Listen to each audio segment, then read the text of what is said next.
Chapter 688. You want to capture me? Beta Persei had a look of disdain in the face of the arrogant suitor. How about it?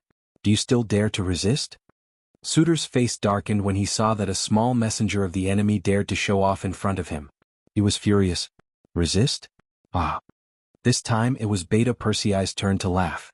He didn't learn much from following Yang Qindong every day, but he did learn about 80% of his calmness and pretentiousness. The word resist is used by the weak against the strong. You're not the strong ones now, so the word resist is not appropriate. What I should say is, do you still resist? Believe it or not, we can bet that your people will never be able to get within 3 steps of me. Impudent. Suda had never been looked down upon like this before. Even someone of Agar Dorji's status would be polite to him. Even if he had a strong killing intent in his heart, he would not show any disrespect on his face. However, this foolish and boorish messenger had ignored him in front of so many people. Yes, he was stupid and crude. Otherwise, how could he be so blind and dare to threaten him at such a close distance? Although some people said that envoys were not killed in a war between 2 armies. But when one's strength reached a certain level, so what if one broke the rules? The rules were meant to be broken, weren't they? In a fit of rage, Suitor pointed his index finger at Beta Persei in front of him and said through gritted teeth, "Who's going to take him down for this, Khan?" As soon as Suitor shouted, a guard behind him immediately responded, "Khan, leave this small fry to me to deal with." To be able to stand behind Suitor, he was either a general or a guard. But no matter which type it was, they were all very agile and vigorous. As soon as he finished speaking, a rider rushed out from the group and shouted at Beta Persei to approach him step by step. 10 steps, 8 steps, 6 steps, and he was getting closer and closer. On the other hand, Tiger's mane acted as if he didn't see anything. He stood there unhurriedly, allowing the other party to come closer as if he didn't hear anything. 5 steps. 3 steps. The big hand had already reached out and was about to touch Beta Persei's body when suddenly, the sound of a horn rang out. The person who was rushing over lost his balance and fell to the ground with a plop. The man landed on the horse, causing the warhorse to neigh. It seemed to be crying out for its master, but it also seemed to be summoning its master. It's a gun. Suda was indeed a Khan. He was experienced and knowledgeable. When the situation suddenly changed, he instinctively shouted and then quickly hid behind a few of his personal guards. When Huochong shouted, not only Suitor Khan, even General Zamubala, who was known as the White Tiger, quickly hid behind a few of his personal guards and completely hid his body. Originally, they were aggressive and wanted to capture Beta Persei and punish him. But unexpectedly, the situation changed. The people they sent out died before they could even touch the corner of Beta Persei's clothes. This change shocked many of the Mongolian cavalry, especially the personal guards who were used as shields in front of them. Everyone's expression changed drastically. They were afraid that they would become the target in the next second and die on their horses. Ha ha ha! Beta Persei saw the Mongolian cavalry's reaction and he laughed mockingly. Where's the person who spoke to me just now? Did he hide in his turtle shell like a tortoise? Ah! As the Khan of the Mongolian desert, when had Suitor ever been looked down upon like this? Beta Persei's shout was so loud that it was clearly a slap to his face. Even if he hid behind his personal guards, he still felt a burning pain on his face. On top of the short rocks, the black cavalry guards were standing with their spears. The shot just now was aimed at Yang Qindong's head and tail. At a distance of more than 700 meters, it was not easy to kill the enemy without hurting Beta Persei. Sixth young master, why didn't you finish off that old Khan Suitor just now? Chiu V, the captain of the first guard, asked with a puzzled expression as he looked at the enemy with his gun. Not only him but the rest of the guards also listened attentively. They also did not understand the sixth young master's actions. However, Yang Qindong shook his head helplessly. Princess Tuoya once said that her father, Khan Suitor, has the bloodline of the Golden Family. Once such a person is killed, it's equivalent to fighting the entire Mongolian army to the death. Right now we're not strong enough. If others don't provoke us, we don't need to kill them all. But if we kill this Suitor, we'll become enemies with the entire Mongolian army. Even if it's for our dignity, we won't be able to live in peace with them anymore. If Yang Qindong's goal was like Zhu Di's, which was to conquer the grasslands for the next few decades of peace in the Ming Dynasty, of course, he would have directly killed Suitor just now. But his goal was much bigger than this.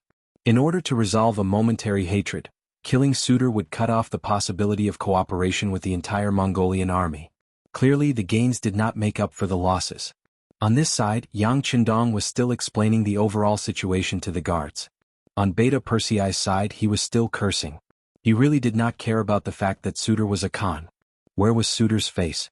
Being constantly mocked and ridiculed, Suitor's entire body was already trembling. He could not let the other party continue. Otherwise, his lifetime of wisdom would be destroyed in a day. It seemed that the other party already knew his intentions. Since that was the case, he would just have to force his way through.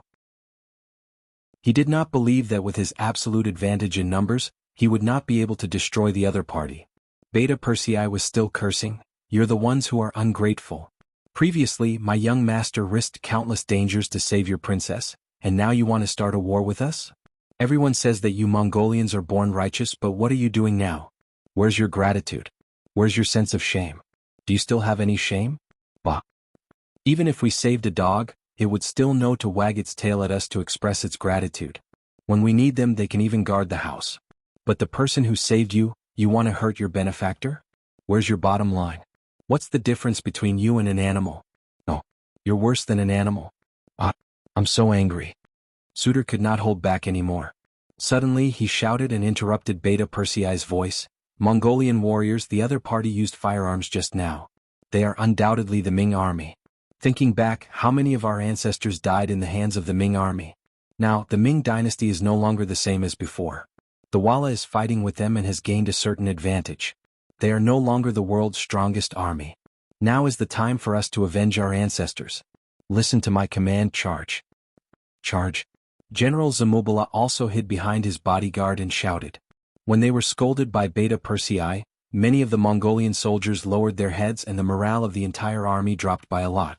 Now that Suitor's shout mentioned the hatred of their ancestors, everyone's common hatred for the enemy was stimulated from the bottom of their hearts. Just as the order to charge was given, the 20,000 cavalrymen shouted and suddenly charged forward like a flood of fierce beasts. Oh my God! Beta Persei was still scolding to his heart's content when the enemy suddenly moved. He shouted and turned his horse around to leave. 1 against 10,000, no matter how strong he was, it was impossible for him to win. Beta Persei turned around and ran, accompanied by bursts of gunfire. As the bullets whistled through the air, the Mongolian cavalrymen charging at the front were shot down one by one. This hindered the enemy's attack and gave Beta Persei a chance and time to escape. Suitor, who was hiding behind his bodyguard, felt that the cavalrymen were being suppressed and could not help but shout, "Everyone, don't be afraid.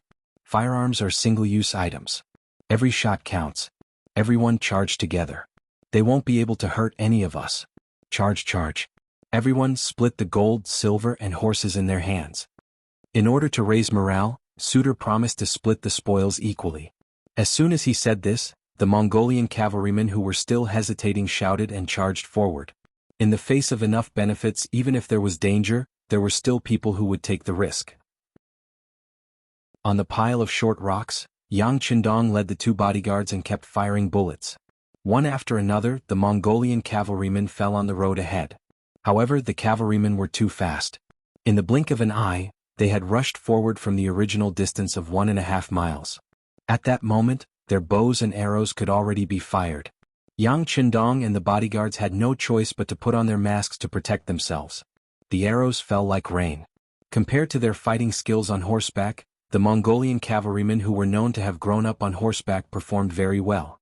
They were either riding on horseback, shooting arrows while climbing on horseback, or shooting arrows while hanging upside down from a golden hook. For a moment, arrows rained down like rain, landing on Yang Qindong and the others, producing a series of crackling sounds. Fire! Charge!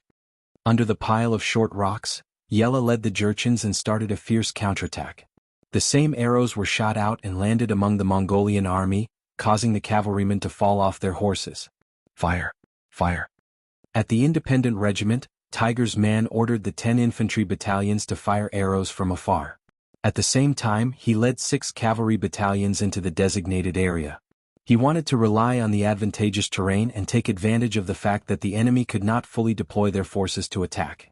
In the process of charging, the vanguard of the Mongolian cavalrymen were first attacked by the Style 95 and then by the arrows.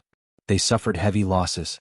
The general who led the team saw that they had lost more than 30% of their forces before they even reached the enemy. He had no choice but to change the direction of the assault. He no longer shot at Yang Qindong but at the Jurchens. Yang Qindong's side became quiet again. Look, is there anyone injured? Sixth young master, our armor is impenetrable. There are no injured members. Cho Wu and Dao Xiao, the two captains, checked the armor and reported. Chapter 689. Okay, then let's prepare to counterattack. Look carefully and shoot. We have to hit them until they can't even find north. Yang Qindong took off the Type 95 pistol from his back and reloaded it with a new magazine. Then he aimed and pulled the trigger. Beta Persei had already returned to the team and was also aiming with the Type 95 pistol. There were simply too many Mongol cavalry and they were everywhere in sight. This made it so that they didn't need to aim too much. They just needed to fire based on their instincts, and often, an enemy would be shot and fall off their horse. Although the number of guards was limited, wherever they aimed, the Mongolian army would be heavily injured. This greatly suppressed the enemy's morale and courage. Still hiding behind his bodyguard, Suede stared at the pile of short rocks with a face full of anger. He couldn't understand how the enemy's muskets were so powerful that they could shoot so many bullets and injure so many of his soldiers. No, we can't let them kill without any scruples.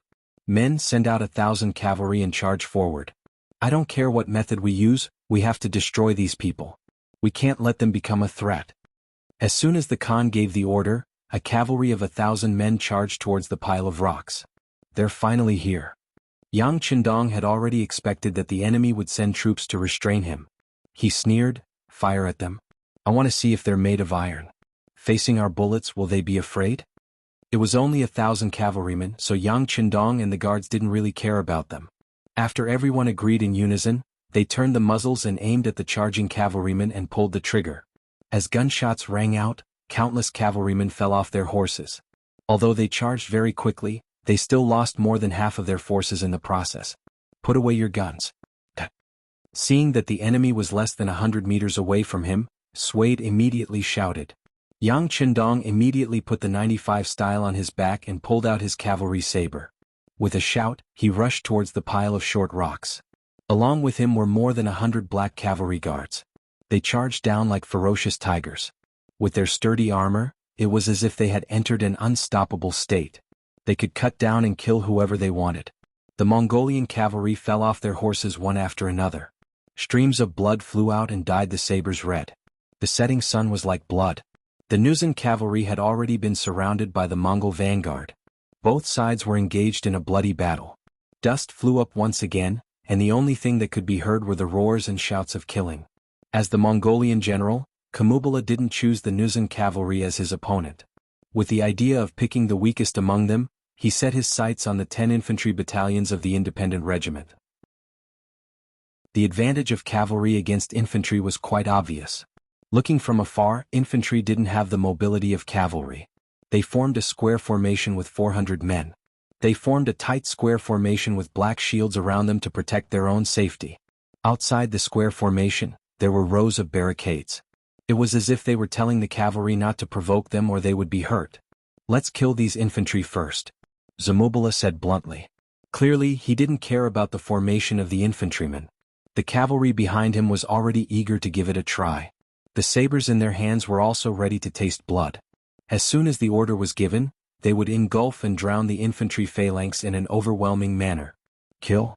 Zamubala raised the saber in his hand, and a crazed expression appeared on his face. He opened his mouth wide and swung his right arm forward. His legs clamped down hard, and the warhorse under him leaped forward as if their hearts were connected. In front of the infantry formation, there were hundreds of shield-wielding soldiers. They tried their best to hide behind the 1-meter-tall iron shields. When the cavalry launched their attack, waves of arrows fell on the shields like raindrops. Crackling sounds could be heard. When the cavalry attacked the infantry, they would use bows and arrows to kill them. If used well, a wave of arrows could often severely injure the enemy. When the cavalry truly arrived, the morale of the army would be crushed.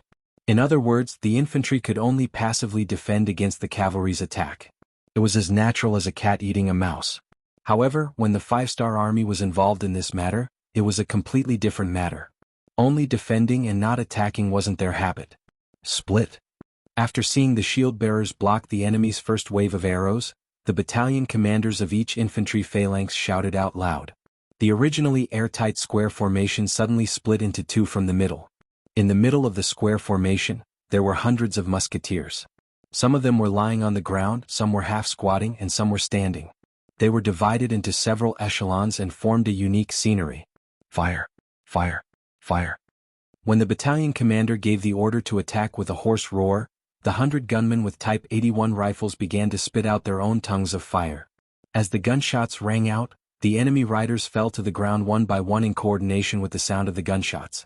Since they were prepared, the Mongol cavalry were caught off guard. Some of them were just brandishing their sabers when they were shot in the chest. Some of them had just jumped over the barricades when they were shot in midair along with their horses. Some of them were running with their heads down when they felt a sharp pain in their chest and fell off their horses with a plop. Even more of them had lost their lives before they could even figure out what had happened. Even if they were dead, their horses were still running forward without them knowing. Luckily, the dense barricades were effective. In the end, without the guidance of their owners, the war horses were forced to stop in front of the barricades. The musketeers were the original auxiliary soldiers. The current independent regiment was built on the foundation of the 6 auxiliary battalions. In other words, there were more than 2,000 auxiliary soldiers who knew how to use guns well.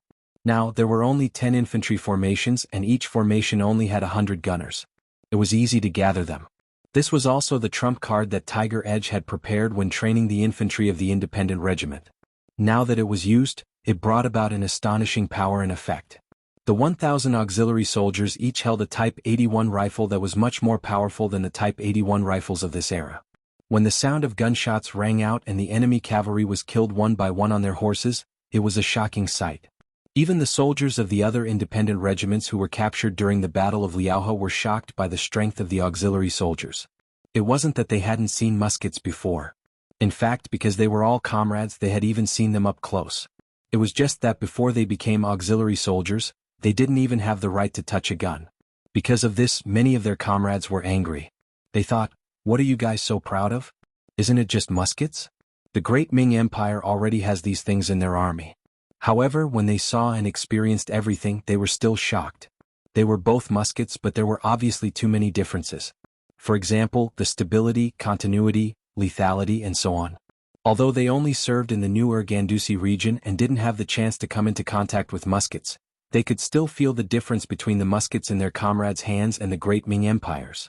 This was because if the Great Ming Empire had muskets with such lethality, with their advantage in numbers, would there be anyone who could be their opponent? The Divine Arms Battalion. Zamubala's face, which was as red as blood, showed a horrified expression. Decades ago, the Great Ming Empire relied on the muskets of the Divine Arms Battalion to defeat their ancestors. After all these years, they originally thought that the Great Ming Empire had been divided into the north and the south. They originally thought that Baiming was an arrow at the end of its flight after the incident at the Tumu fortress. It was time for the Mongolians to rise again. But now, when they saw the scene of thousands of muskets firing at the same time, they knew that the misfortune of the Mongolians had arrived again. It was just a charge, but they lost thousands of cavalrymen. These were all the good men of the Mongolians in the Gobi Desert. They all had families, brothers, and sisters. Now that they had all died in battle here, how was he going to explain it? Zamubala felt like he had punched an iron plate. He originally thought that it would be an easy move to use cavalry to deal with infantry. But now they had suffered heavy losses before they could even charge over. If they continued to fight, how many of their brothers would they have to lose before they could obtain a victory? They were no longer as arrogant as before, nor were they as confident as before. Zamubala wanted to pass on what happened here to the Khan. How could their 20,000 cavalrymen deal with such a powerful enemy who possessed firearms? Zamubala felt a headache coming on. Khan Sud also felt a headache coming on. It was not because of anything else, but because a scout had reported that a large number of cavalrymen had suddenly appeared on both sides of them. Although they could not see the situation of the other party, they should be enemies and not friends. Why are there still enemies? Didn't Tuoya say that the 5-star army has less than 10,000 soldiers? Khan Sud's expression changed from the confident look he had before. He started to feel conflicted. He believed that even if the enemies that appeared on both sides were on the same side as the 5-star army, with his 20,000 Mongolian soldiers, he did not have to worry about losing. But after spending so much effort and in the end sacrificing 800 of his own men to kill 1,000 of his enemies, just to fight a bloody battle with a 5-star army that he didn't have much hatred for. Was it worth it? What was his goal? Just as he was conflicted over this question, one of Zamubala's soldiers ran over. Khan, something bad happened. The enemy has the Divine Arms Battalion, the Divine Arms Battalion. What's the matter? Why are you making such a big fuss? Khan Sud was already in a bad mood. When he was shouted, his expression became even worse. Isn't it just the Divine Arms Battalion? I already know. Chapter 690. Of course Suda knew. Previously, when Beta Persei came over to persuade them not to act rashly, he fired his flintlock, which gave the other party a chance to escape. Flintlocks were indeed one of the nemesis of cavalry, but it was only effective when there were a lot of them. Seeing that Sud Khan didn't seem to pay attention to his shouts, the bodyguard thought for a moment and realized where the problem was. Thus he shouted again, "Khan, it's thousands of Great Ming's Divine Machine Battalion. They all have powerful flintlocks in their hands. General Zamubala has suffered heavy losses after charging several times." This time, the problem was finally explained clearly, and Suda's expression became more and more unsightly. What? Thousands of Great Ming's Divine Machine Battalion? That must be the Divine Machine Battalion. My God, how is this the 5-star army? It's clearly the main force of the Great Ming Dynasty.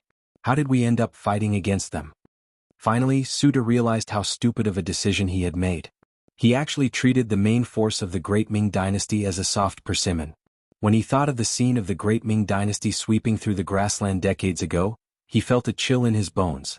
Quickly go and tell General Zamubala to retreat. Since they already knew the true situation of the 5-star army, and more importantly, they knew that the enemy had a powerful weapon like the Divine Strategy Battalion. In that case, there was no need for them to continue fighting. If they continued fighting, they would only suffer even greater losses. Looking at the somewhat chaotic battlefield and the dust that filled the sky, no matter how unwilling Suda was, he still made a very unwilling order. Pass down the order, all troops retreat. Finally, the order to retreat was issued. Hearing this, the soldier who passed down the order breathed a sigh of relief for some reason. He was also a cavalryman who had experienced countless battles, but he had never paid such a heavy price in such a short period of time like today. It hadn't even been 2 hours since the start of the war, but as far as he knew, the number of cavalrymen who died in the battle had already reached 3,000. This was still the number of Mongolian soldiers who couldn't be counted. Now, no matter how big the smoke was, it would be difficult to calm down until the result was clear. Even if they lost 3,000 cavalry in 2 hours, it was not a pain that the Mongol army could bear. The 5-star army's reinforcements were about to arrive. Retreating now was the wisest choice. The messenger replied loudly and turned around to pass on the message. For a period of time, regardless of whether it was the Mongolian cavaliers who were fiercely attacking Yang Qindong's cavaliers at the pile of short rocks or Kambala's men who wanted to take advantage of the situation and use their cavaliers to fight against the infantrymen, when they received the news, all of them sighed in relief, as if a heavy burden had been lifted from their shoulders. Then they ordered their army to retreat. Zamubala wanted to take advantage of the situation but didn't succeed. Seeing that the situation wasn't good, he wanted to retreat. How could Tiger's Mane give in? Previously, when Zamubala was dealing with the infantry, he didn't have any intention of helping out with the 6 cavalry battalions.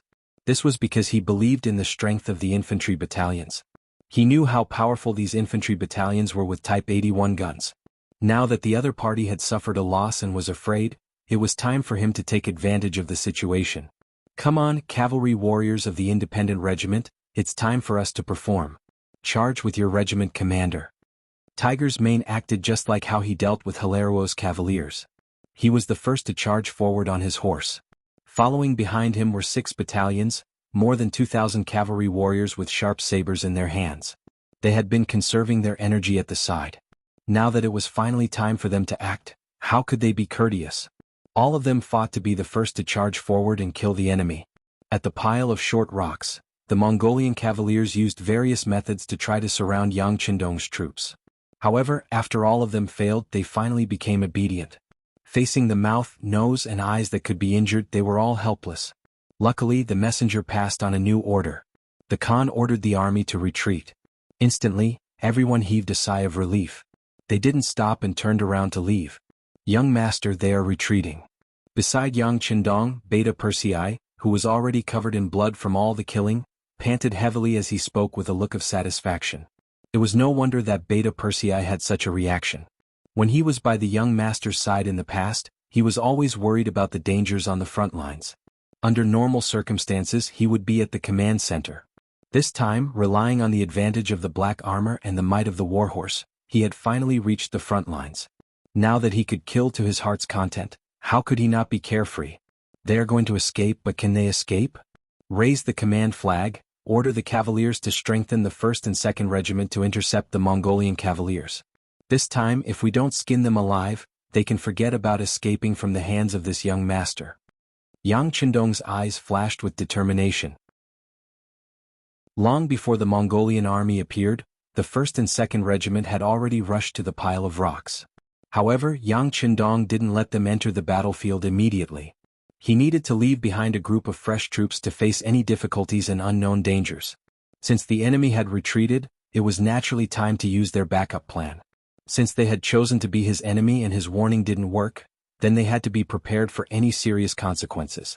On the pile of rocks, the command flag was raised high, conveying the 6th Young Master's order. Outside the battlefield, Wind Chaser and Lu Zhua had received the order and brought a total of 5,200 cavaliers to prepare to stop the enemy. Not long after Sud Khan gave the order to retreat, Zamubala and the others brought the army back. Compared to when they went to battle, they were naturally in a much more difficult situation. Alright, the Han people have a good saying. Victory and defeat are common in war. This time we lost, but as long as we preserve our strength we can get it back in the next battle. Now everyone prepare to retreat. Sud Khan's eyes scanned all the generals and said with a helpless and sorrowful voice, Khan, we still have many cavaliers that haven't returned from the battlefield. Are we waiting? Zamubala looked back at the 4,000 cavaliers that were still fighting in the dust and asked hesitantly when he heard that they were going to retreat now. We're not waiting anymore. Everything depends on their fate. To tell you the truth, a large number of the 5-star army has appeared behind us. Even if we go back now, we have to be prepared to be intercepted. Alright, let's not delay any longer and leave now. To be able to become a Khan, one had to have a strong will. A loss was a loss. The most important thing was how to preserve the greatest strength in the face of a loss. As for sacrificing some people, although he felt some pain in his heart, he didn't even blink his eyes. The Khan had a strong will. Furthermore, they knew that the 5-star army was approaching from behind. Who would say anything else? They immediately started to retreat. Zamubala received the order, and together with Bao Yin, each led 5,000 cavalrymen to meet Jure Feng and Lu Zhua's troops who wanted to intercept them. Su Yu led 2,000 cavaliers and his daughter Tua Ye through the battlefield and returned from the northeast direction. Although the Mongol army had an absolute advantage in numbers, they still paid the price of 2,000 cavaliers before retreating when they faced the 1st and 2nd Regiment that had been looking forward to a big battle. This was because the 6th Young Master's flag had clearly stated that they shouldn't chase a cornered enemy. Otherwise, if they were bitten by them, they might have to pay twice the price. Sud Khan retreated, or it could be said that he had escaped. The remaining 4,000 cavaliers that were fighting the Nuzan cavalry did not know about this. The commander of the independent regiment, Tiger's Mane, was ordered to bring 6 battalions of soldiers into the battle. After some instructions, the Nuzan cavalry retreated from the battlefield, leaving only 2,000 Mongol cavaliers searching for their opponents. The 1st and 2nd Regiment also came to the main battlefield. Along with them were the 2,000 war horses that they had just captured, as well as 200 captured Mongol cavaliers. 1st Regiment Jure Feng reporting to the 6th Young Master. 2nd Regiment Commander Lu Zhua reporting to the 6th Young Master. Good, you guys came at the right time. Regiment Commander Lu, call Battalion Commander Taimur over. Yang Qindong nodded at the 2 regimental commanders who had just arrived. He then called out 3rd Battalion Commander Taimur. 3rd Battalion Commander, come over. The 6th Young Master is looking for you. Lu Zhua turned around and shouted. Under everyone's envious gazes, Taimur jumped off his horse and ran over to Yang Qindong. 2nd Regiment Commander Taimur greets the 6th Young Master. He gave a somewhat awkward military salute. Although it was not standard, it was obvious that this Mongol general was trying his best to adapt to the 5-star army's military rules. He returned the salute and lowered his hand. After Taimur lowered his hand, Yang Qindong pointed at the battlefield. There are about 2,000 Mongol cavaliers here. I'll give you a chance. You can convince as many of them as you want to live. If you don't want to surrender, then you can die. Do you understand? Understood, 6th Young Master. Taimur's body trembled. When he understood what the 6th Young Master meant, he immediately gave a solemn military salute. As a Mongol, he naturally did not want to see his comrades die in front of him. Hence, he would do his best to complete this task. Without their opponents, the Mongolian cavaliers became quiet. Gradually, the dust in the air around them finally settled down, and everything that happened on the battlefield was clearly displayed before everyone's eyes. The 2,000 Mongol cavaliers who thought that they had killed all their opponents wanted to cheer in unison for victory. However, when they could clearly see what was happening around them, they saw countless arrows aimed at their chests. At that moment, many of them revealed panicked expressions. What's going on? Where's our Khan? Where's our Mongol army? Don't tell me they were all killed? Chapter 691. That's not possible. Our Khan is so wise. Our Mongolian army has so many people and is so strong. It's impossible for anything to happen to them. Alright, can't you see? The number of enemies has increased again. They must have defeated the Khan. The Khan must have given up on us and left us. Then what should we do? Fight them to the death? That's right. What should we do? After the truth came to light, all sorts of discussions could be heard. However, they were all speaking in Mongolian, so they couldn't affect the 5-star army's cavalry that surrounded them. Of course, even if they could understand their language, the iron discipline of the soldiers did not allow them to have any other thoughts. Everyone quiet down. Just as the 2,000 Mongolian soldiers did not know where to go, a loud Mongolian voice rang out in everyone's ears. Temur rode on his horse like a lion patrolling its territory and appeared in front of the surrounded Mongolian soldiers. Behind Temur were 2 other carriages. One of the carriages was filled with a mountain of silver and many iron pots, bowls, and other daily necessities. There were also jars of unopened wine. The other carriage was filled with shiny cavalry swords and sharp feathered bows. There was also black armor that gave off a dark and bloodthirsty glow. The moment the 2 carriages appeared, they attracted the attention of the 2,000 Mongolian soldiers. During the Great Ming Dynasty, the Mongolians fought for iron pots because they did not have them. It was not because iron pots were a luxury. Furthermore, the Mongolians did not have the skills and materials to forge iron pots. Without iron pots they could not cook meat. At that time, the Great Ming Dynasty was afraid that the Mongolians would buy iron pots and forge them into weapons. Therefore, the Mongolians could only snatch iron pots. As a result, a group of fully armed Mongolian soldiers would often harass the Han people just to snatch an iron pot. It was quite a comical scene. Temur was a Mongolian. He was very clear about what the Mongolians needed and desired. Instead of trying to persuade or reason with these people, it would be better to give them something tangible and give them what they desired the most.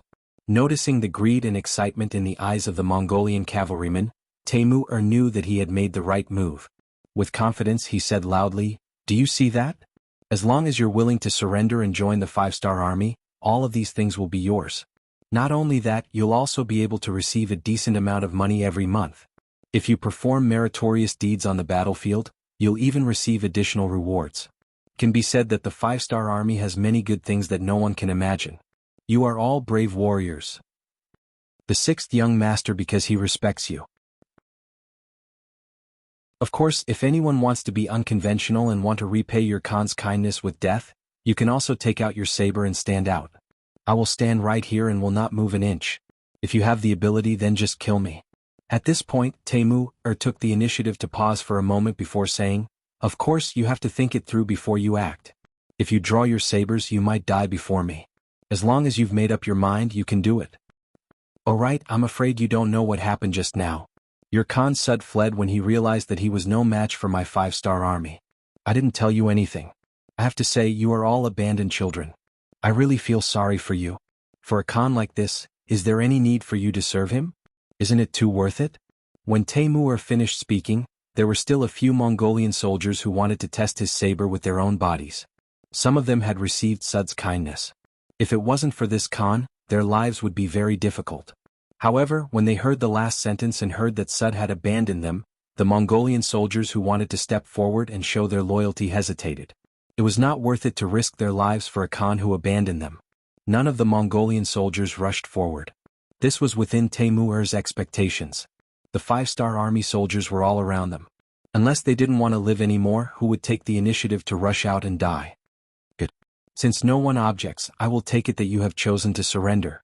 Now I will ask the warriors in the west to throw their weapons on the ground, dismount and surrender. Everyone else follow. I only want to say that we are very sincere. If anyone wants to play tricks with us, you can try using your own life."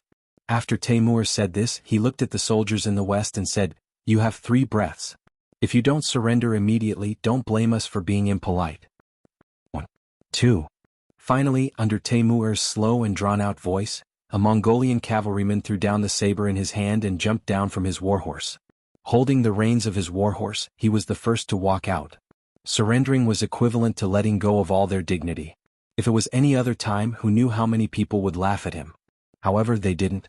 In the face of life and death, especially when the person they were dying for was not worth it, they wisely chose to survive. Only by surviving would a person have hope, a future, and the possibilities of the future. Riding on the white dragon horse and standing on a pile of rocks, Yang Qindong took in all of this with a natural smile on his face. Beta Persei, come here. Young master. Beta Persei, who was standing at the side, came to Yang Qindong's side. Go ahead and return to the main camp. Tell your logistics team to prepare the food. Also, prepare more silver, wine, cigarettes, and sabers. This young master wants to celebrate. Also, send a telegram to Tsushin City when you return. Tell them to quickly transport the next batch of resources I want. I want as much as you can. Don't think it's too much. Yang Qindong chuckled. Yes, young master. Beta Persei naturally nodded in agreement. However, out of worry, he still asked, Young master, are the resources still being transported by sea? Yes, just like last time. Yang Qindong nodded. After the continuous battles, the strength of the 5-star army had increased tremendously. At this moment, when they were added to the new Urgandusi region, there was naturally nothing to worry about. It would be best if they didn't provoke him. If they dared to provoke him, he didn't mind teaching them how to be an honest person. Beta Persei led a small group of people straight to the main camp.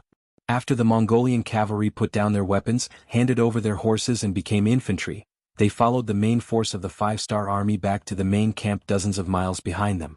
At this moment, the sun was about to set and a touch of red hung on the horizon. Looking at this scene, Yang Qindong couldn't help but sing heroically, the sun sets in the west and the red clouds fly in the sky. The soldiers return to the camp from their target practice. The red flowers on their chests reflect. Yang Qindong's singing naturally inspired the 100 black cavalry guards around him. They also sang the song coming back from target practice. After them, the independent regiment also sang loudly. It was mainly the soldiers from the 6 auxiliary battalions that had already been defeated. When these thousands of people shouted, it caused a huge commotion. It attracted the other regiments and battalions to sing as well. However, they had never heard this kind of military song before. They didn't know what the lyrics were or how to sing it. They could only sing along. Zhui Feng, Lu Zhua, and Yela's expressions didn't look too good. Especially Commander Lu Zhua. He had once been the commander of the auxiliary regiment and taught the soldiers how to sing military songs. But now, not many of his soldiers knew how to sing. He felt his face burning. He thought that after tonight, if he had the chance, he would definitely teach the soldiers how to sing. This would increase the morale of the soldiers and would be extremely useful and beneficial for the unity of the soldiers. Amidst the singing, under the setting sun, the army returned. The army was huge and winding like a dragon that had appeared out of nowhere. It was destined to break the tranquility of the grassland. The main force of the army had finally returned to the main camp. The 3 divisions of the Cold Front finally sent news that they had gone to do some hidden training.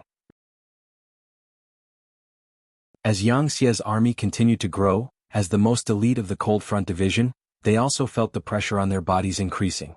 It was also because of this hidden training that they didn't receive news of the army's battle in time. Fortunately, even without the Cold Front division, the 5-star army strength was already very strong. Especially in this battle, the Nuzan cavalry had performed very well. Although they had lost more than 1,000 cavalry in 2 consecutive battles, how could there be no deaths in a battle? Moreover, the number of soldiers that they lost could be re-enlisted from the captives. This was originally what Yang Qindong had promised the regimental commanders. Beta Persei came back early. The logistics battalion had already started cooking. The smell of meat spread everywhere, causing the 5-star army soldiers who had been fighting for a day and night to open their eyes wide. They couldn't help but swallow their saliva. Same old rules. Wash your hands clean before eating. After the meal, we will reward you according to your contributions and distribute the rewards. Yang Qindong boldly leapt onto the white dragon horse and laughed heartily as he spoke. His laughter also attracted the cheers of the soldiers. The meat was large and there was enough rice. After all, they were still in a state where they could face the enemy at any time. Thus, everyone couldn't drink as much as they wanted. Each person could only drink 2 taels. But even so, many of the soldiers still had a satisfied look on their faces and ate until their mouths were full of oil. And if they could smoke a cigarette after eating, it would definitely be a life comparable to that of a god. Who knew how many soldiers slowly closed their eyes because of this, in a state of enjoyment?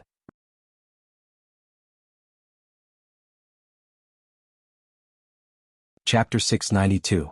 After the two battles, they had taken over 1,000 Tatar prisoners and another 3,000 Mongolian prisoners.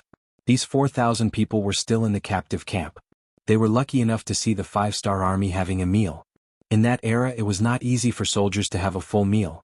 Usually they would only have such an opportunity before a great battle, or when they had won a great battle and rewarded the army with a great victory. But even so, not all soldiers were able to enjoy such treatment. Generally speaking, a general would naturally have enough food to eat. The personal guards of the general could eat until they were 70% full, and the regular soldiers, the elites who charged at the front during battle, could eat until they were 60% full. As for the other soldiers, it was already considered good if they could eat until they were 50% full. It was often shown on television that the Mongolian army would eat mutton wherever they went. It was very appetizing. However, that was only for the generals. Normal soldiers could not enjoy such treatment. The soldiers could pick up the leftovers from the general's table. They could even chew on the bones. Normal soldiers could not even think about it. The people of that era were really poor. They only had 2 meals a day. Being able to fill their stomachs was already not bad. However, what they saw today was that almost all of the 5-star army soldiers, no matter if they were generals or normal soldiers, no matter if they were in charge of logistics, they could all eat until they were full. Even the captives who had not made up their minds had food placed in front of them so that they could eat as much as they wanted. This scene after scene shocked the captives. Some of the Mongolian soldiers who were smart among the captives took the initiative to greet some of the friendly Mongolian soldiers who were also part of the 5-star army. They used the chance to get close to them and asked some questions that they did not understand. Alright, we all know what you guys are thinking. Let me tell you, in the 5-star army, as long as we fight and train hard, we do not need to worry about food and drink. Not only that, after we eat and drink, we still have food for our minds. Look, this thing in my hand. Look, it can smoke. It is called a cigarette. What is a cigarette? Is it tasty? The Mongolian captives who saw it for the first time were interested. Of course you can't eat it. This thing is for sucking and smoking. Look at me. While speaking, the soldiers of the 5-star army took a light puff of their cigarettes. Then they put the cigarette into their mouths. After inhaling a portion of it, they slowly spat out a portion of it. They looked extremely satisfied. This thing is very interesting. Can you give me one to try? One of the captive soldiers asked curiously. That won't do. This thing isn't for normal use. It can only be earned during military exploits. In this battle I killed 4 enemies and injured 1. According to the rules I can get 45 cigarettes, which is more than 2 packs. If I save some, it will be enough for me to live freely for a while. After saying this, the warrior turned around and left. It was as if his spoils of war would be snatched away by the captives if he stayed. One by one, the 5-star army veterans were called over by the captives. After showing off for a while, they turned around and left. Did you think that these veterans were so kind as to chat with the captives? They were only doing so because they had military orders and wanted to satisfy their vanity. However, it was this kind of teaching that greatly stimulated the captives who had no choice but to lower their heads. Originally, they had no choice but to surrender in order to survive. But now it seemed that there was no harm in surrendering. It might even be a new hope in life. Yang Qindong didn't care about the captives. He firmly believed that the environment could change a person. His attention was focused on the situation in front of him. This time he had defeated the Mongolian army with a large number of firearms. Presumably, the news of him coming to the prairie could no longer be hidden. In addition, he had defeated Har's 5,000 cavalry. In the outside world, there should be a lot of people paying attention to him. Since that was the case, he might as well not play hide and seek and stand out. Since he was going to make it public, Yang Qindong decided to take his first step in the prairie and build a city. Regardless of whether it was for the sake of logistical supplies or for the treatment of the injured and the expansion of their influence in the future, a stable city was a must. After standing in front of the sand table for a long time, he pointed to the land of Arakamaki that he had been studying for a long time. Arakamaki in the Inner Mongolia Autonomous Region, Shi'i and Jiren Gaole. According to Chindi's book, Emperor Taizu wrote, Arakamaki Wandong Lujina Tunshin Mur Sutoa Hahai Lalyan Ajar Havandu Haleoj Lu and other places. Thou shalt reside there. From these records, Arakamaki was located in the easternmost part. Occupying this place was equivalent to having a residence. Moreover, it was also very close to the Biming realm. In the future, no matter where he decided to extend his tentacles, it would be much more convenient. Most importantly, with a foundation, no matter what he did in the future, he would have fewer worries. What kind of people are there in Arakamaki? Pointing to the sand table, Yang Qindong asked Su Yunxing, who was standing by the side. Reporting to the sixth young master, there are only about 500 Tatar cavalry there. You also know that the relationship between Biming and the Wala is very tense. The closer we get to them, the more scarce our resources are. In order to survive, many of the people here have already moved away. Now, other than the cavalry, there are only about 1,000 Mongolian people. 1,000 people? That's too little. When we need to build a city, I'm afraid we won't even be able to find workers. However, this is the only thing we can do. Right? You've been to Arakamaki, right? How was the environment there? Although Yang Qindong felt a little regretful, how could there be anything perfect in the world? Su Yunxing hurriedly nodded. Yes, young master, I've been there. There were originally walls there. Later on, when Ming Qingzu went north to conquer the grasslands, it was repaired. The foundation is not bad, and the area it occupies is not small. Once there are enough resources, there shouldn't be a problem to build a large city. Good. Tonight you will lead the reconnaissance team to take over Arakamaki, then announce to the outside world that it is the territory of our mercenaries. Yang Qindong nodded, his aura becoming very firm. He had fought with the Tatar and Mongol tribes separately, and it had attracted the attention of many people. If he did not immediately send troops to take over Arakamaki, even if it was to monitor him, it would be occupied by other forces.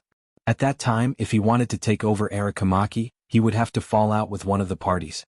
Before he had a sufficient foundation, it would be best to avoid war if he could.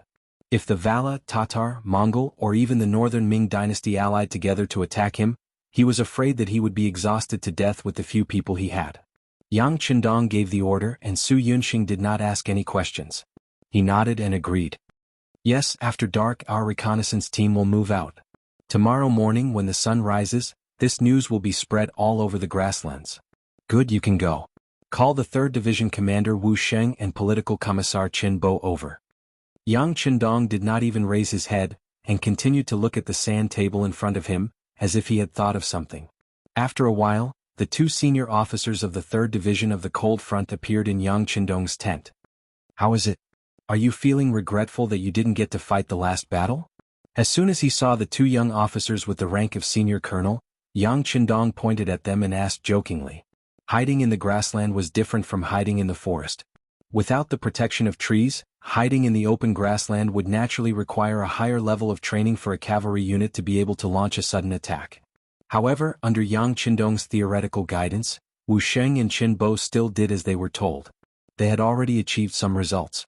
It was still difficult to hide a division in the open grasslands, but it was possible to hide a company or even a battalion. Just think about it.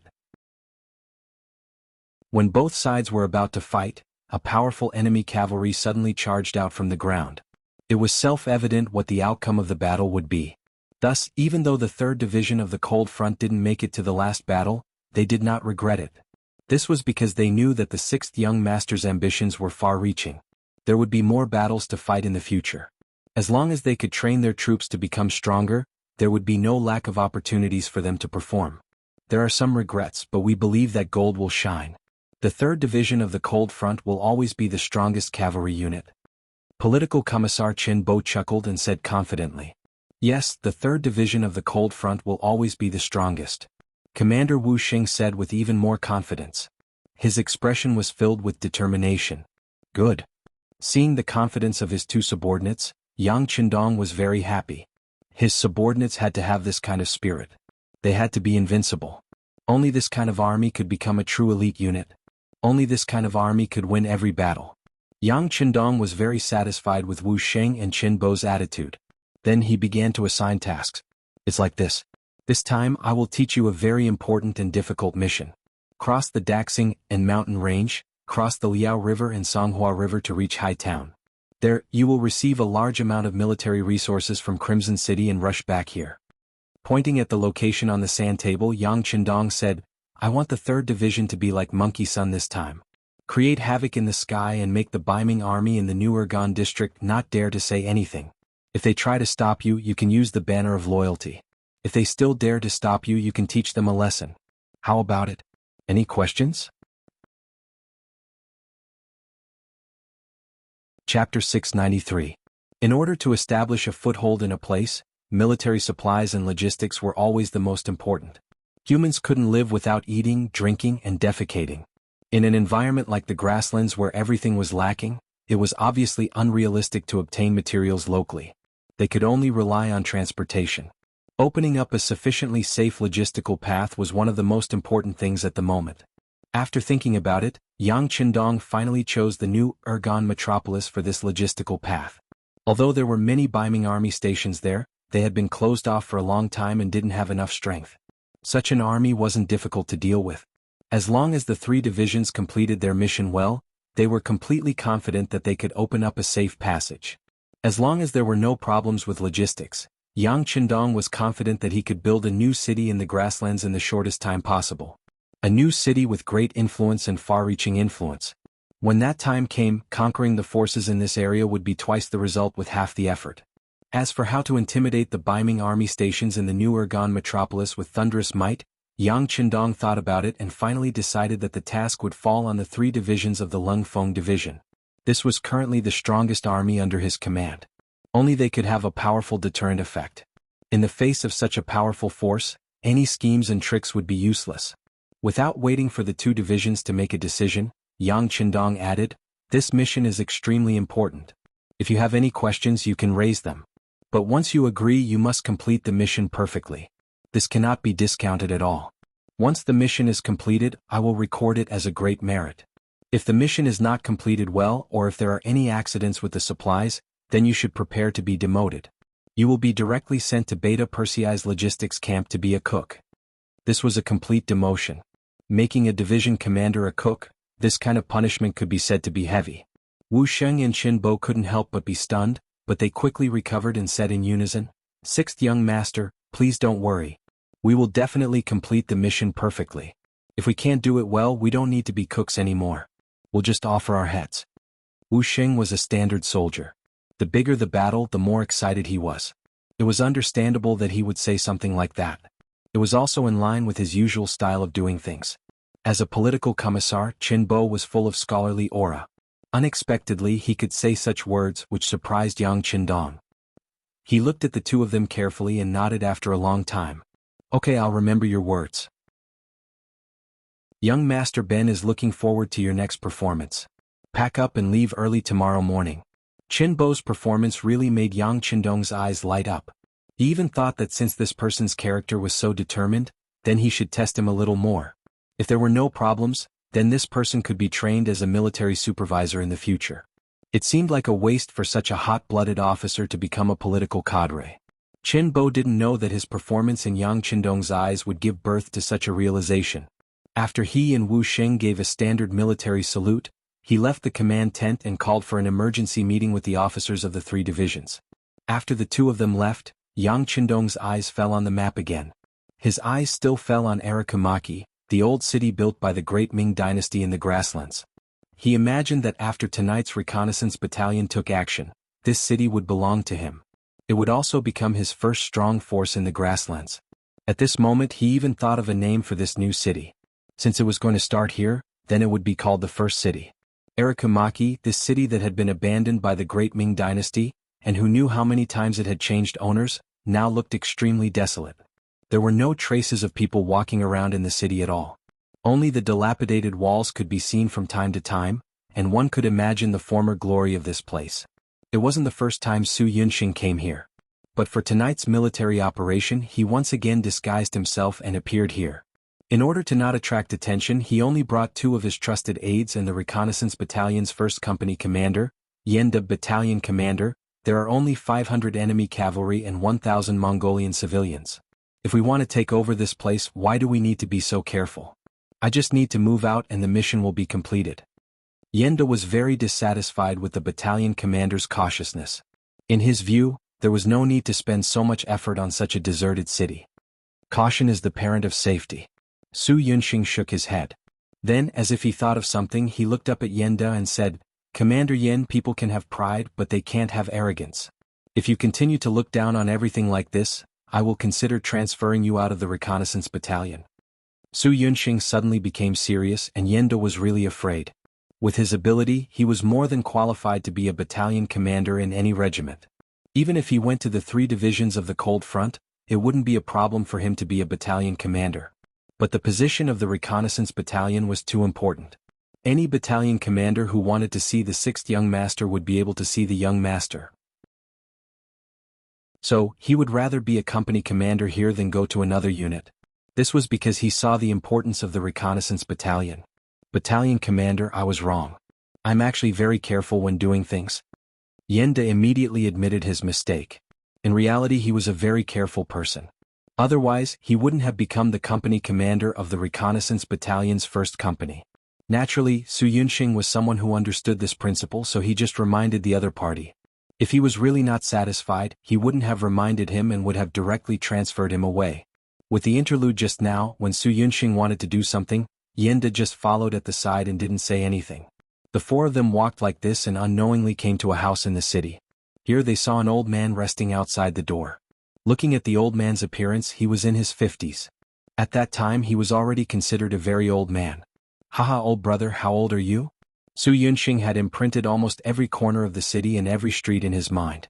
He had basically completed his mission and wanted to take a rest. When he saw the old man, he walked over without thinking and asked in Mongolian. He sat down beside the old man. The old man had already noticed Su Yunxing and the other 3. Seeing them sit down beside him, he wasn't surprised. Instead, he smiled and answered, "This old man is 56 this year." "Oh, that's still a very old man," Su Yunxing said casually. "You can say that." The old man chuckled. His face was filled with reminiscence, and the vicissitudes of life were written all over his face. Seeing that the old man seemed to be reminiscing about something, Su Yunxing didn't disturb him. Instead, he reached into his bosom and took out a piece of dried meat that he always carried with him. He also took out a bottle of old wine from the hands of 2 bodyguards and placed it in front of the old man. "If you want to get what you want from others, you have to pay first." This was what Yang Qindong always said. Now the scouts who were good at gathering information had learned most of it. The wine and meat that was suddenly placed in front of him made the old man, who was originally sitting at the door basking in the sun, stunned. Then the way he looked at Su Yunxing and the other 3 changed. Allowing the old man to size them up in front of him, Su Yunxing only smiled and didn't say anything. But unexpectedly the old man suddenly said, "Although you are dressed like Mongolians, but if this old man didn't guess wrongly, you should be people of the Ming Dynasty and soldiers of the Ming Dynasty." Suddenly being exposed, the faces of Yenda and the 2 bodyguards couldn't help but tighten. They even instinctively wanted to pull out their swords to silence the old man. On the other hand, Su Yunxing's expression didn't change, and his heart didn't beat fast. He casually raised his arm and stopped the actions of the 3 bodyguards. He smiled and looked at the old man and asked, "But I don't know why old brother thinks so?" The old man didn't seem to notice the actions of the 3 bodyguards. He casually smiled and said, "Only people of the Ming Dynasty who understand etiquette would treat guests like this. If you were really Mongolians, you definitely wouldn't be so polite to this old man." So it was because he was too polite that it aroused the suspicion of the other party. Su Yunxing reflected in his heart. Should the scouts learn to be more domineering when they go out to do things in the future?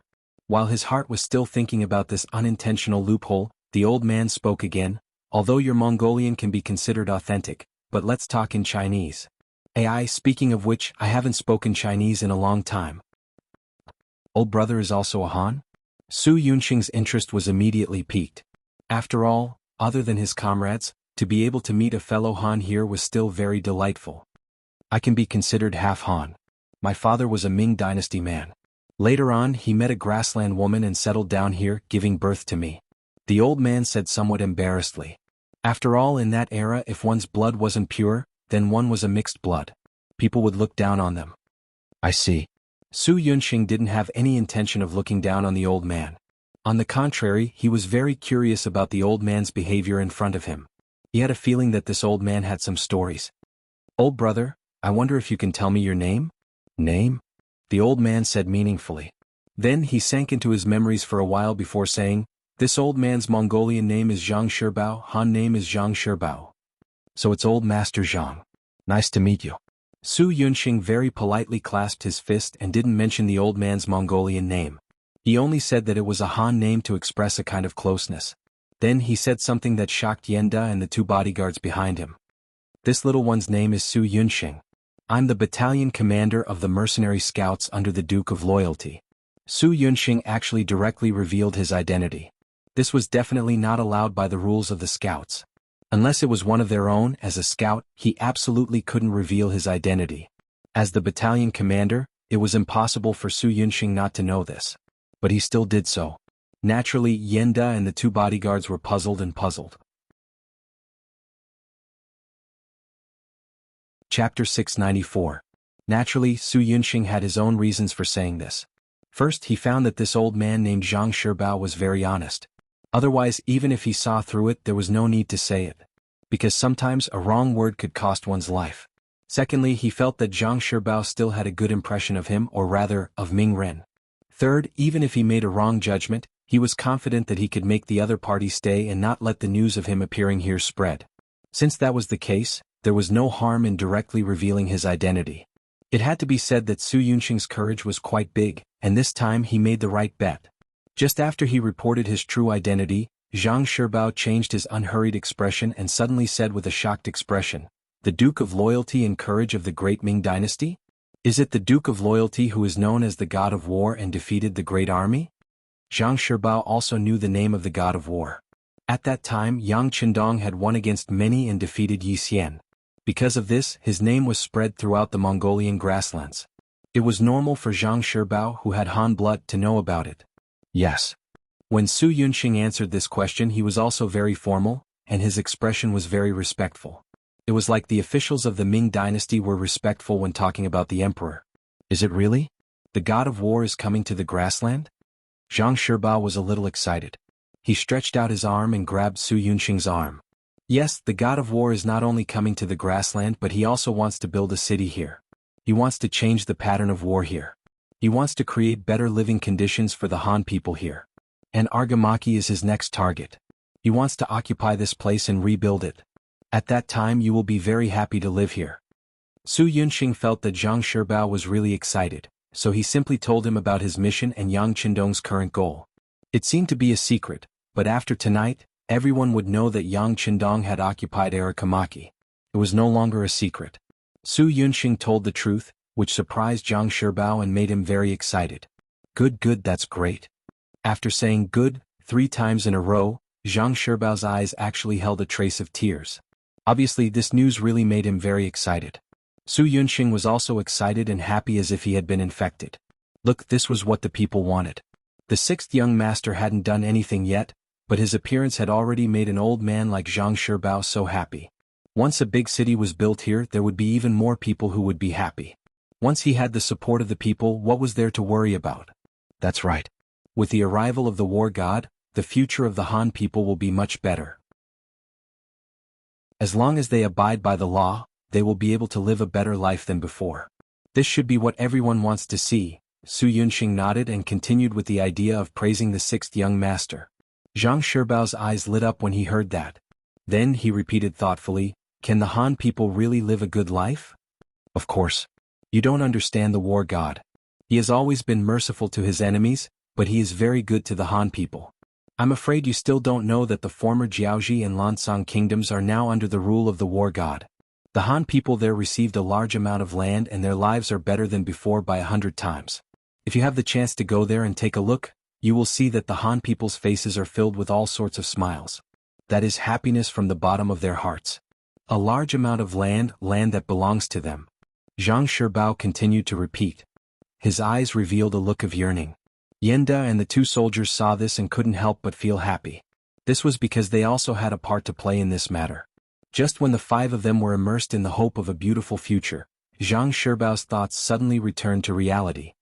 He looked at Su Yunxing and said, "You guys should be here to act as the vanguard and prepare to occupy this place. Have you guys thought of how to deal with the Mongol cavalry? Also, how can we prevent them from destroying the spring in their desperation?" Su Yunxing was about to confidently say that it was just 500 unguarded cavalry. Their reconnaissance unit would naturally be able to take them down easily. However, when he suddenly heard about the spring, his face was still filled with shock. Spring? What spring? You guys don't know? Zhang Shibao also looked at Su Yunxing and the other three with a puzzled expression. I really don't know. Please tell me, Elder Zhang. Su Yunxing's face was a little red as he lowered his head. Speaking of which, although the reconnaissance unit was powerful, it wasn't as pervasive as the security bureau. In addition, Yang Qindong had just given the order to take down Alikomaki, so it was reasonable that he didn't fully understand the situation here. This actually is not a big secret. However, not many people know about it. Alikomaki City, there is a spring here. It is also because of this that the problem of water source is solved. This is also the main reason why the Great Ming Dynasty chose to build a city here. Otherwise, wouldn't it be too troublesome to transport water from the Wulagu River? There are only about 1,000 people here. There are indeed 500 Tatar cavalrymen guarding this place. In fact, they are guarding this water source. Every half a month or so, the Tatar army will come here with water carts to collect water. The 500 cavalrymen here are prepared for this. From Zhang Shibao's words, Su Yunxing learned of another big matter. He also knew that tomorrow the Tatar army would come to collect water. This unexpected news shocked Su Yunxing. He suddenly felt that he knew too little about this place. Even if it was because this was the first time they came here, even if it was because they hadn't come here the last time the Tatar army came to collect water, these were not the reason. The most fatal reason was that he didn't know enough. His meeting with Zhang Shibao was just a coincidence. However, he unexpectedly received this news, which was enough to make Su Yunxing feel that this trip was not in vain. If not for this matter, he would have brought the scouts here. It was very likely that he would have given the Tatar cavalry a chance to destroy the water source in the spring. Once they poisoned it, who knew how long it would take for the spring to be digested and for the people to drink it with ease? After Zhang Shibao knew that Su Yunxing represented the god of war, he told him everything. When it was almost dusk, Su Yunxing left. Before he left all the food on him as a sign of gratitude and asked Zhang Shibao to keep this a secret. The four of them left Alikomaki as though they were passing by. Because there were only 4 of them, even if the Tatar cavalry in the city saw them, they didn't pay much attention. This was because, strictly speaking, Alikomaki wasn't under anyone's influence and no one wanted to forcibly occupy this place. After Su Yunxing and the other 3 left Alikomaki, they immediately rushed to the command center. After dinner, they appeared in the headquarters. Su Yunxing hurriedly went to the command center to meet Yang Qindong. The matter of the spring was also somewhat out of Yang Qindong's expectations. Before this, he didn't receive any relevant information, but now that he knew, it was naturally a good thing. Previously, he was still thinking that once the first city was built, it would be troublesome to obtain water from the Wulagu River.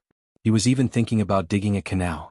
Now that he knew that there was a spring in the city, and according to Zhang Shibao's words, the spring seemed to be quite big. In the past, when Alikomaki had a population of tens of thousands, it wasn't difficult to supply water. This was equivalent to a gift from the heavens. We must protect the safety of the spring. How about this? Arrange the Wolf Fang Special Forces to complete this task. Your scouts only need to follow the plan and do what you want. As for the water-fetching team sent by the Tatar army tomorrow, leave it to Tiger's Mane's independent regiment. They just changed from infantry to cavalry and can be used to train the troops. Yang Qindong made a decision after thinking for a while. Su Yunxing quickly left, along with the Wolf Fang Special Forces led by Tiger's Mane. As the military system continued to expand, the strength of the army also continued to increase. The mission of the Wolf Fang Special Forces had already changed. In Yang Qindong's words, their mission was mainly to carry out beheading operations and special undercover missions. This time, protecting the spring in Alikomaki City belonged to the undercover mission.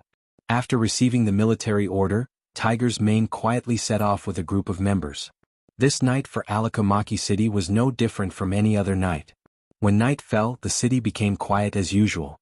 Apart from the 100 cavalrymen who were responsible for the normal night patrol, there was not a sound to be heard. Perhaps it was because no one had any ideas about this place for a long time, or perhaps it was because there was simply no place worth other people's attention.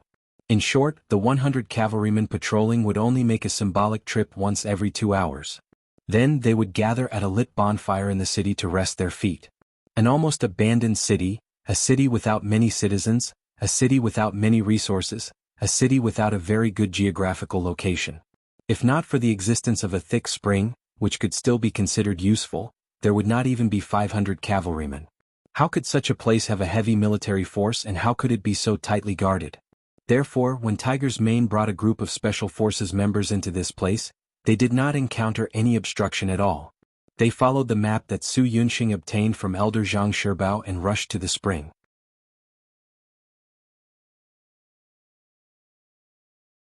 Chapter 695.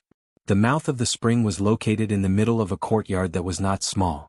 Rather than calling it the mouth of the spring, it would be more accurate to call it a well. Just beside the mouth of the spring, there was a pond in the courtyard. It was already filled with water and looked extremely clear. At night, a bright moon hung upside down in the water, giving people the feeling that they could fish the moon out of the water. Tai Hu and the others came to the high wall beside the small courtyard from all directions. Each of them was like a nimble fox, not making any sound or movement. After they observed closely from the surrounding rooftops, they noticed that there were dozens of breathing sounds coming from the row of houses beside the pond. Some were light, some were heavy, but most of them seemed to have entered a state of sleep. Since Zhang Shibao said that the Tatar cavalry might drug the mouth of the spring and destroy the water quality here, Tai Hu and the others had to be prepared. With a signal, the 20 members divided into different directions and began to divide the work. Some of them continued to monitor with their guns, some began to enter the small courtyard or the various exits near the mouth of the spring, and some had already jumped off the rooftops and approached the row of houses where the breathing sounds were coming from. Skinny Monkey was the most agile member. He was the first to arrive in front of the houses. Unknowingly, a weapon similar to a modern grenade had appeared in his hand. This was not a normal grenade but a smoke bomb. Once it was fired, it would release a pungent smell, causing people to lose their ability to judge for a certain period of time and lose more than 70% of their mobility. Skinny Monkey was the first to arrive, followed by King Kong, Violent Ape, and the others. Each of them guarded a door, holding a smoke bomb in their hands. When all of them were in place, they looked at each other and 6 smoke bombs were suddenly thrown from the windows into the 6 rooms. In the silent night, the smoke bombs made a sound in unison. Oh, puff, ah, choke. About 4 to 5 seconds later, there were bursts of shouts, curses, and screams coming from the houses. These sounds should have been like thunder in the silent night, but the sound of the cavalry charging at the city gate covered everything, so the sounds made here did not attract too much attention from the outside. Even though no one was paying attention, it didn't mean that the members of the special forces would go easy on them. On the contrary, their attacks began at the same time. The smoke grenades emitted a pungent smell, causing the Tatar cavalry to rush out of their rooms. Then, like dumplings, they were knocked out one after another. There were only 6 rooms, but 50 Tatar cavalry rushed out of them. In the end, apart from 2 people who resisted fiercely and suffered light injuries, the other 48 people were knocked out before they could even figure out what had happened. Search. After taking control of the situation, Iron Tiger gave the order. The members of Wolf Fang worked together and quickly found a large amount of poison in the room. Among them they found a lot of arsenic, nux vomica, and other things. These things melted in water, and after being consumed, they would appear to be poisoned. It was hard to imagine what would have happened if Su Yunxing hadn't found out about it. If the mercenaries didn't know that the water source had been destroyed, what would have happened after the army drank the water?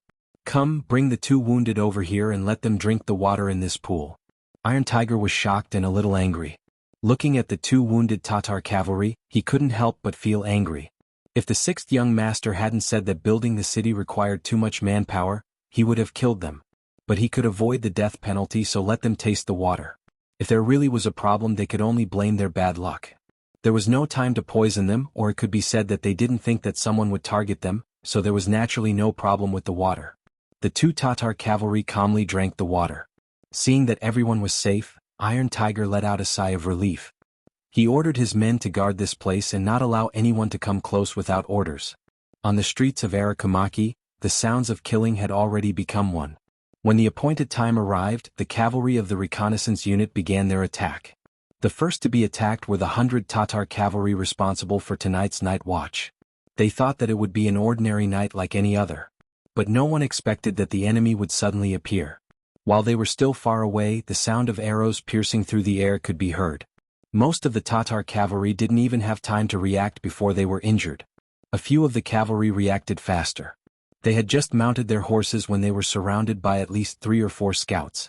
After a round of wild attacks, they were injured and fell off their horses. Yenda was responsible for leading a company of scouts to deal with the sleeping Tatar cavalry. Even though Yenda only had 100 soldiers under him, they had attacked suddenly, taking advantage of the element of surprise. By the time Yenda launched his attack, most of the enemies were unarmed. The result of this battle was naturally easy for Yenda to take down the enemy easily. This battle really wasn't worth writing about. The enemy's strength was weak. If they were strong soldiers, they wouldn't have been assigned to guard a meaningless city. It was another surprise attack. From the beginning to the end of the battle, less than an hour had passed. Of the 500 Tatar cavalrymen, only 4 were killed because of their fierce resistance, and 30 were lightly injured in the resistance. The rest were all alive. Arakamaki had changed hands at this moment. A shining signal flare rose into the sky. Yang Qindong, who was waiting in the distance, led the main army to move towards Arakamaki. From today onwards, the first city that was under construction would become their headquarters in the north. The 3 divisions of the Cold Front Division didn't go with the main army to the future first city. Instead, after a good night's rest, the army suddenly retreated east the next morning, heading towards the new Ergon Dusi region. They had a new mission to open up a new logistical supply line. If anyone dared to threaten them on this road, they would end up dead under their spears and swords. Arakamaki had changed hands. The delay in the news and the fact that none of the 500 Tatar cavalry had a chance to escape caused this news to be completely sealed and not spread. Outside the city, the Tatar team sent out to pull water appeared. At that time, the grassland was still very rich in water plants. There was no environmental pollution, and because of the small population, it was not wantonly exploited. In fact, there was no shortage of water sources. It was just that the spring water in Arakamaki city was better and more delicious. Therefore, some Tatar nobles were still very used to drinking the water here, and there was a matter of fetching water once every half a month. Not only was the water quality of the spring good, but the amount of water was also sufficient.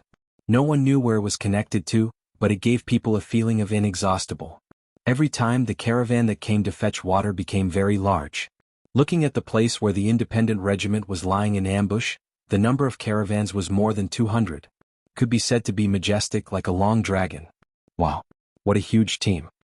Using binoculars, Tiger Mane saw the approaching caravan from afar and sighed. At the same time, his eyes were shining. He was afraid that there would not be many people coming. If that was the case, there would be no meaning in fighting. Reporting to Commander, the scouts report that the enemy has a total of 200 carriages, 5,000 civilians, and about 1,000 cavalry. Deputy Commander Xan Honghai lowered his voice and came to Tiger Mane's side to report. Xan Honghai, the deputy commander of the independent regiment, was from Chichen City. He had been an auxiliary soldier, Cold Front squad leader, platoon leader, and company commander. Later, because of his courage and calmness, he was chosen by Yang Qindong and transferred to the independent regiment to assist Tiger Mane in his daily work. Because of Tiger Mane's multiple identities, when he was not around, Xan Honghai was mainly responsible for the regiment's work. Only 1,000 cavalry?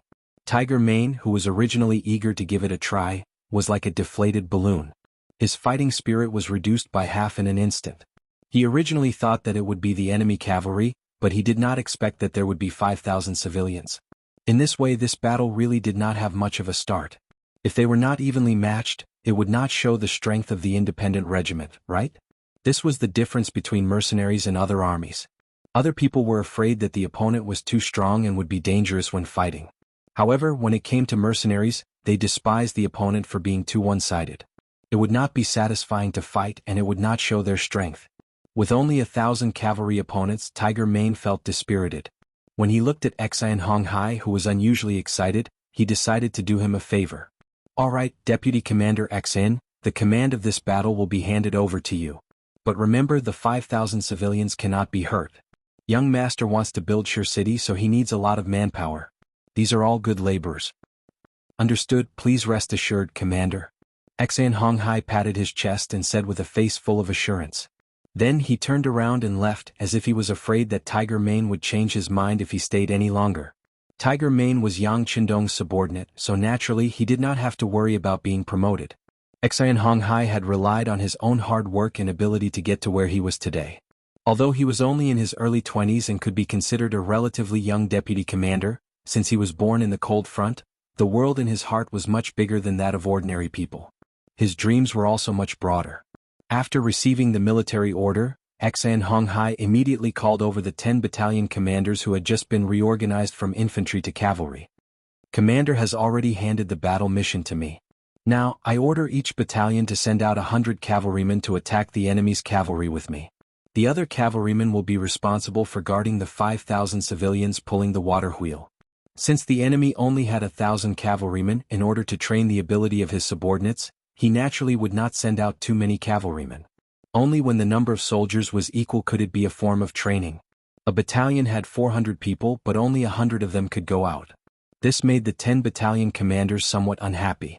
2 of the young and energetic battalion commanders clamored that they would send out their own battalion to ensure that they could deal with the enemy's 1,000 cavalrymen.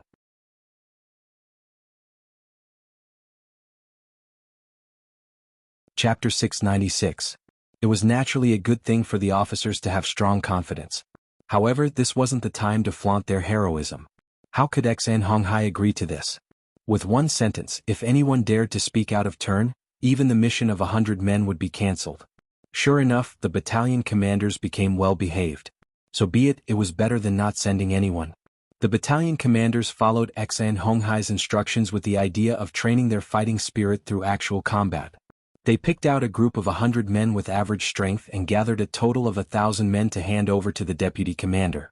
What was worth mentioning was that the officer leading each battalion was actually a battalion commander, and all of them held official positions. Xan Honghai naturally noticed this scene, but he didn't say anything. The officers below also wanted to go on the battlefield and kill the enemy. He naturally couldn't refuse. After all, wasn't he also leading the troops?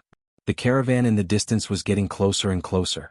It could already be seen that the 5,000 men driving the caravan were all dejected and dispirited. Even the 1,000 cavalrymen were walking sparsely.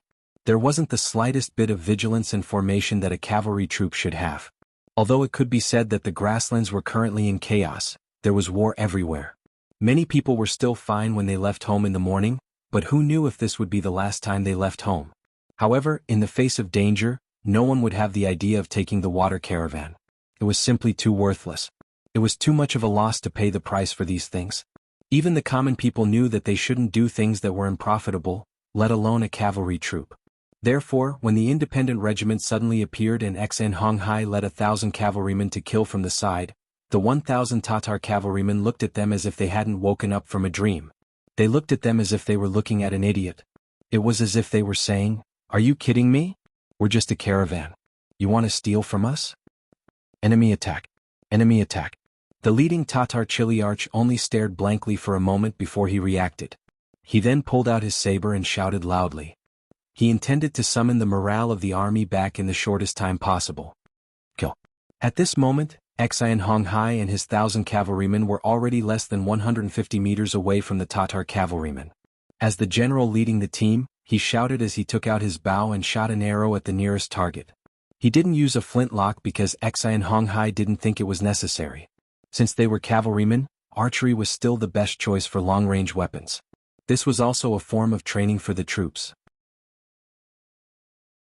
Following Xan Honghai's arrow, the countless independent cavalry around him also knocked their bows and shot forward. Dozens of Tatar cavalrymen had nowhere to hide and were hit by the arrows and fell from their horses. However, even more of the Tatar cavalry managed to escape with the speed of their horses. At the same time they began to shoot arrows, threatening and killing the opposing cavalry. The cavalry of the independent regiment was made up of the original auxiliary soldiers and the captive soldiers of the Ming army of New Urgandusi. Among them, it wasn't that they didn't have horse riding skills in the past. They were just ordinary soldiers who hadn't undergone strict training. For an army like this, even if they were given healthy horses, it would still be difficult for them to display the true advantage of cavalry. Because of this, the weakness of the independent regiment was revealed when they shot arrows. Facing the Tatar cavalrymen who grew up on horseback, both sides shot at each other. After a short while, the unprepared Tatar cavalryman began to gain the upper hand. Out of the corner of his eyes, he saw his own soldiers being shot by arrows or falling off their horses.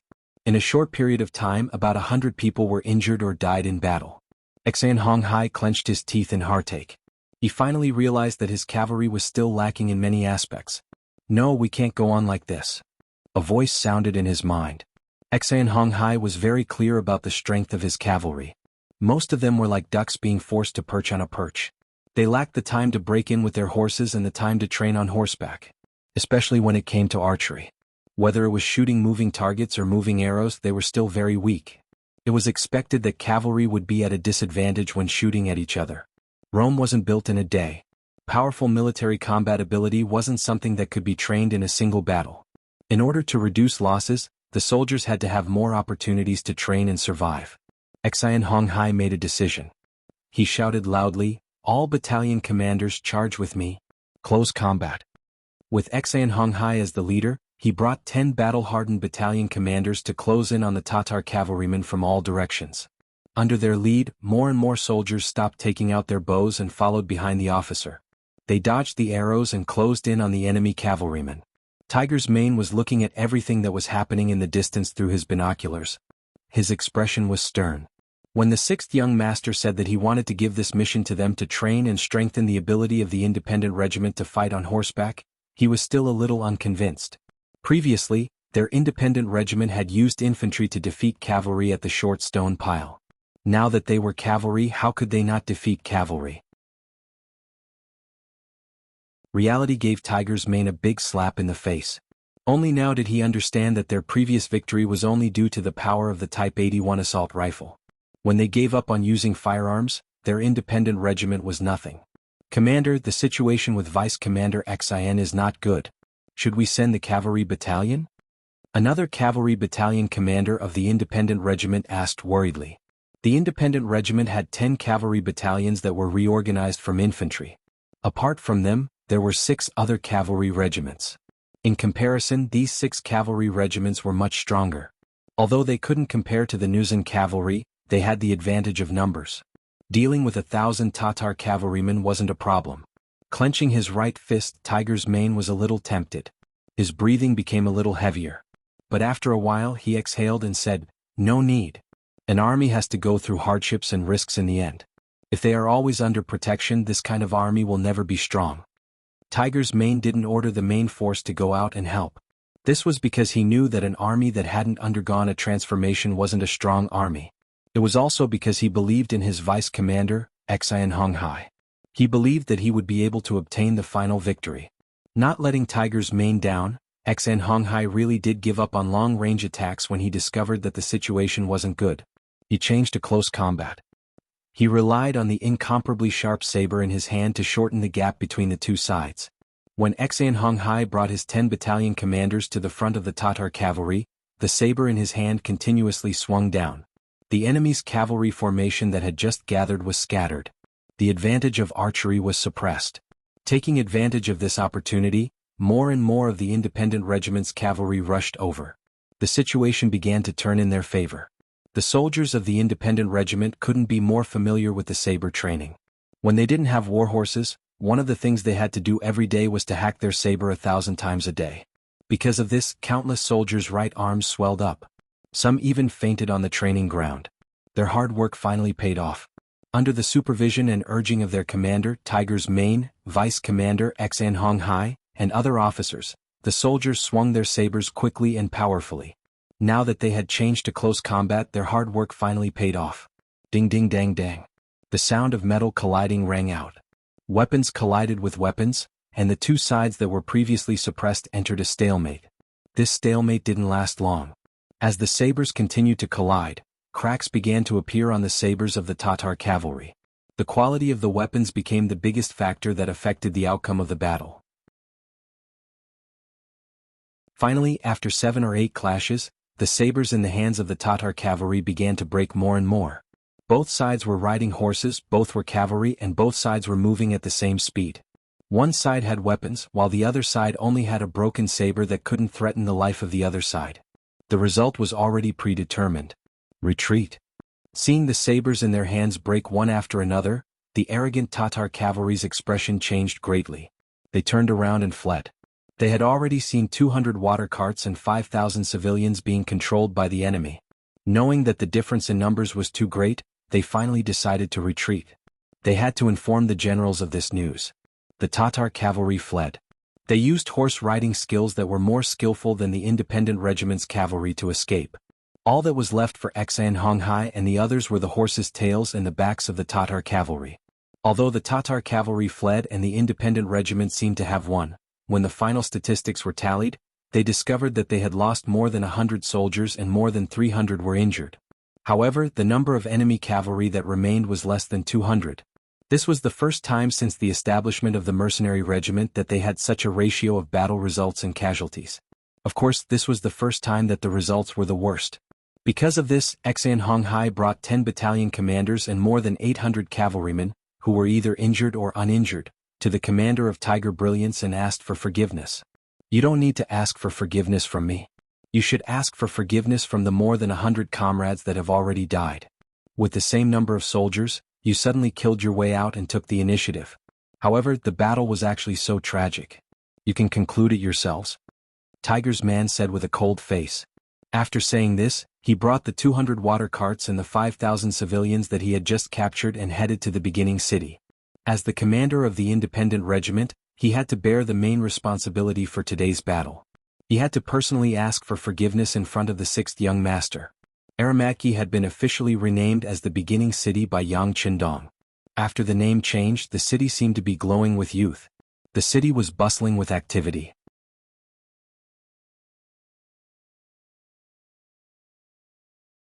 Chapter 697. Under Yang Qindong's orders, a large number of trees and stones were carried into the city. Temporary houses were either reinforced or uprooted from the ground. Since they were going to choose this place as their base camp, they naturally had to build a place for the army to live. Rows of brave cavalrymen dismounted from their war horses and became construction workers to build their own homes. Not only them but the thousands of people in the city were also busy. Among them, except for the children, everyone else joined the army to build the city. The old men and young men worked with the mercenary soldiers and could earn 1 or 2 taels of silver every day. This was naturally a great temptation for them. Even the women entered the logistics camp to help cook. In this way, not only could they eat 3 meals in the army, but they could also earn half a tael of silver a day. This was an unprecedented good thing. For the thousands of people in the city, silver was a very distant thing. They almost did not have an impression of it. The daily necessities were the men hunting and the women mending clothes. They were barely able to survive and not starve to death. But now the appearance of the mercenary army gave them new hope. They were already fantasizing that with enough silver one day, they could buy the good things that they had always wanted to buy but did not dare to buy. Perhaps when that day came, they would also be able to live a decent life. Yang Qindong had never lacked silver. The creativity of Crimson City had surpassed any force. The Outer Heaven Trading Company had also become the richest trading company in the world. The rare goods from their hands had now been circulated to the 5 continents and 8 places. Even among some unfriendly forces, they did not openly exclude Yang Xie's goods. After all, there were some things that even the aristocrats and royalty liked. Once they were openly excluded, they would no longer be able to get the goods that they liked and the items that could make their quality of life reach a higher standard. As the saying went, it was easy to do things with silver. Yang Qindong firmly believed that when a large sum of silver was spent, it would attract more people to come to the beginning city, either to work or to settle here. It would not be long before this place would become a big city, a strong city.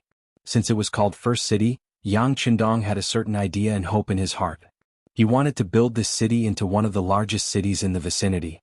In order to achieve this goal, he had to expand the original area of the city to more than 10 times its original size. This required an astronomical number of workers. Just as he was thinking about the lack of manpower, Tiger's mane arrived. Yang Qindong laughed heartily when he heard that. Very good. Arrange for them to start working immediately. Alright, in order to let them put in all their strength to the maximum, you can tell them that if they perform well, not only will they regain their freedom, but they will also be paid several times more than outside. Yang Qindong seemed to be in a good mood. When Tiger's mane agreed, he took the opportunity to talk about the performance of the independent cavalry on the battlefield. In the end, he even took the initiative to reflect on himself, saying that he had failed in his leadership and asked for punishment. The 10 cavalry battalions that were established after the independent regiment were not trained by Tiger's mane. They were just ordinary soldiers from the Baiming Guards. In terms of military quality, they could only be said to be average. If not for the fact that he did not want to reveal his identity and whereabouts at that time, he was afraid that these people would have been released at that time. However, since they had stayed for such a long time, and after they understood the situation of the mercenaries, they also wanted to join. Yang Qindong naturally could not refuse. This gave them the opportunity to enlist in the army, and even become a glorious cavalry. However, a weak foundation was a weak foundation. This was an indisputable fact. This battle had already exposed too many of their weaknesses and shortcomings. Normally, if it were any other general, they would have given up on this kind of army. After all, training a qualified cavalry required a lot of energy and financial resources. Even training an excellent cavalry required more time and effort than training 5 infantrymen. However, since they were fated to join the mercenary army, Yang Qindong couldn't just leave them be, based on the principle of not giving up on them. After thinking for a while, he took the initiative to say, "How about this? I will give you a month. In this month, unless the situation is urgent, I will not arrange any combat missions for these 10 battalions. After a month there will be an assessment. Those who pass can stay, and those who do not pass will be given a toll to leave the army." No matter what, these cavalry soldiers were still Han disciples. Just based on this point, Yang Qindong was worthy of giving them a chance. Tiger's Mane was originally worried that the 6th young master would be angry at their failure to fight and directly dismiss the soldiers who had just become cavalry soldiers. After all, in the army, survival of the fittest was too common. If that was the case, as the commander of the independent regiment, he could not say anything. Fortunately, the 6th young master still remembered their old friendship and promised to give his brothers a chance to become stronger. He immediately respectfully saluted, "Thank you, young master. I thank you on behalf of the 4,000 brothers." Seeing that Tiger's Mane was sincerely thanking him, Yang Qindong's expression turned serious and said, "What I want is not gratitude. I want them to stay after a month." "Yes." Tiger's Mane saluted again and decided by vote. The order was passed to the army. When the 10 new cavalry battalions of the independent regiment heard the final decision of the 6th young master, many people's eyes were bloodshot. They knew that the best and possibly the last opportunity in their lives had come. An opportunity that could change their lives had come. Perhaps in the past, their abilities were really ordinary or could even be described as very weak. But that was only because of the military rules. In that kind of environment where everyone was just muddling along, even if you wanted to show off, there was no chance, let alone any conditions. Think about it, an army that could barely fill their stomachs, what kind of strong combat power could they rely on? But now their eating, drinking, and pooping were not a problem. They did not even need to build a city like the 2 reinforced cavalry regiments and the Nuzan cavalry regiment. Instead, they only needed to focus on training. In such an environment, if they still couldn't raise their strength within a month, then they were really trash. They really didn't deserve anyone's sympathy and understanding. Although they still could not be like the Nuzan cavalry regiment in a month's time, they were at least stronger than ordinary cavalry and reached the standard of second-class cavalry. With this belief, the independent regiment went out of the city to train every day at dawn. They would only return when the sky was completely dark and they could not see. Then, after dragging their tired bodies to eat a full meal, they quickly entered the temporary barracks to rest. They trained for at least 12 hours every day, but no one complained about being tired. They were all working hard to change themselves and improve themselves. The independent regiment was changing at an astonishing speed. Just like them, the beginning city was also changing day by day. When the simple barracks were built, Yang Qindong gave another order. Some of the old houses in the city were demolished one after another. The stones and wood that were taken down were used to build the outer city wall. In Yang Qindong's eyes, most of the original buildings in the city were not up to standard. Not only were their houses built simply and not sturdy enough, but even the layout was too messy. The streets were too narrow and there was no planning. No matter how big the territory of such a city was and how many people it had, it still gave people the feeling that it was extremely backward. Since the city was named by him, it had to look like a big city. For a time, the city began to become empty. More and more uninhabited houses in the city were demolished to build the big city wall. In this manner, after merely 10 days had passed, there was an additional solid outer city that was 6 to 7 miles long outside of the beginning city. Looking from afar, it had a trace of majestic appearance and the embryonic form of a large city was beginning to appear. The movement in the beginning city naturally attracted the attention of the other forces in the surrounding area. This was especially true for the nearby Tatars. Originally, the first city belonged to them. Now, not only was it occupied by someone else, the 5,000 commoners who were sent to fetch water were also snatched away by someone else. Out of the 1,000 cavalrymen that were sent out, about 200 of them had died. This was already considered hatred. It was a kind of hatred that had to be avenged. Not only the Tatar army, even Hara Ruachu of the Wara, who had suffered a loss at the hands of Yang Qindong, had also sent out scouts to inquire about them after losing the battle. The movement in the beginning city was big enough. Of course, it had attracted their attention. For a time they were eager to give it a try. In addition, there were also the Mongolian tribes in the Gobi Desert. Khan Sud suffered a great loss at the hands of Yang Qindong. When he returned to the tribe, he was also criticized. This made him feel ashamed.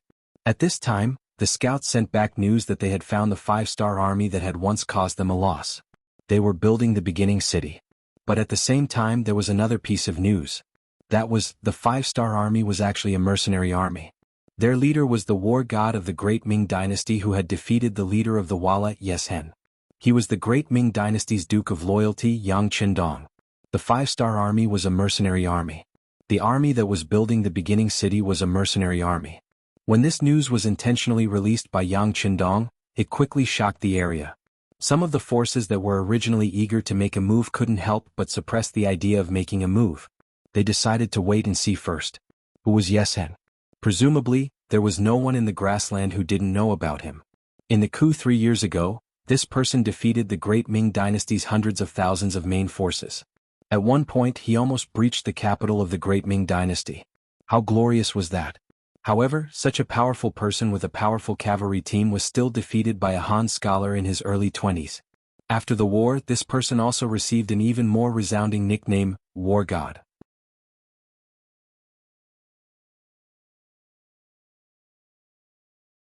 Chapter 698. This battle caused the name of the god of war to resound throughout the Mongolian grasslands. This made many people want to get to know this person better. Now this person had appeared on the grasslands and was in front of them. As the saying went, a person's name was like a tree's shadow. After he announced his name, who knew how many Mongolian soldiers were afraid? They had no choice but to withdraw their evil claws. They wanted to take a look first. The construction of the first city was still in full swing. When Yang Qindong intentionally asked the reconnaissance camp to release the news that the mercenary army would purchase a large amount of wood and a large number of stones needed for the construction of the city, they would purchase them at a price 10% higher than the market price as long as they were sent to the first city and the materials were suitable.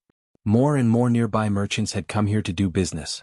More and more materials were sent in from all directions, and the construction speed of the city began to increase. More and more people came to work here, freeing up a large number of mercenaries. However, the construction speed did not slow down.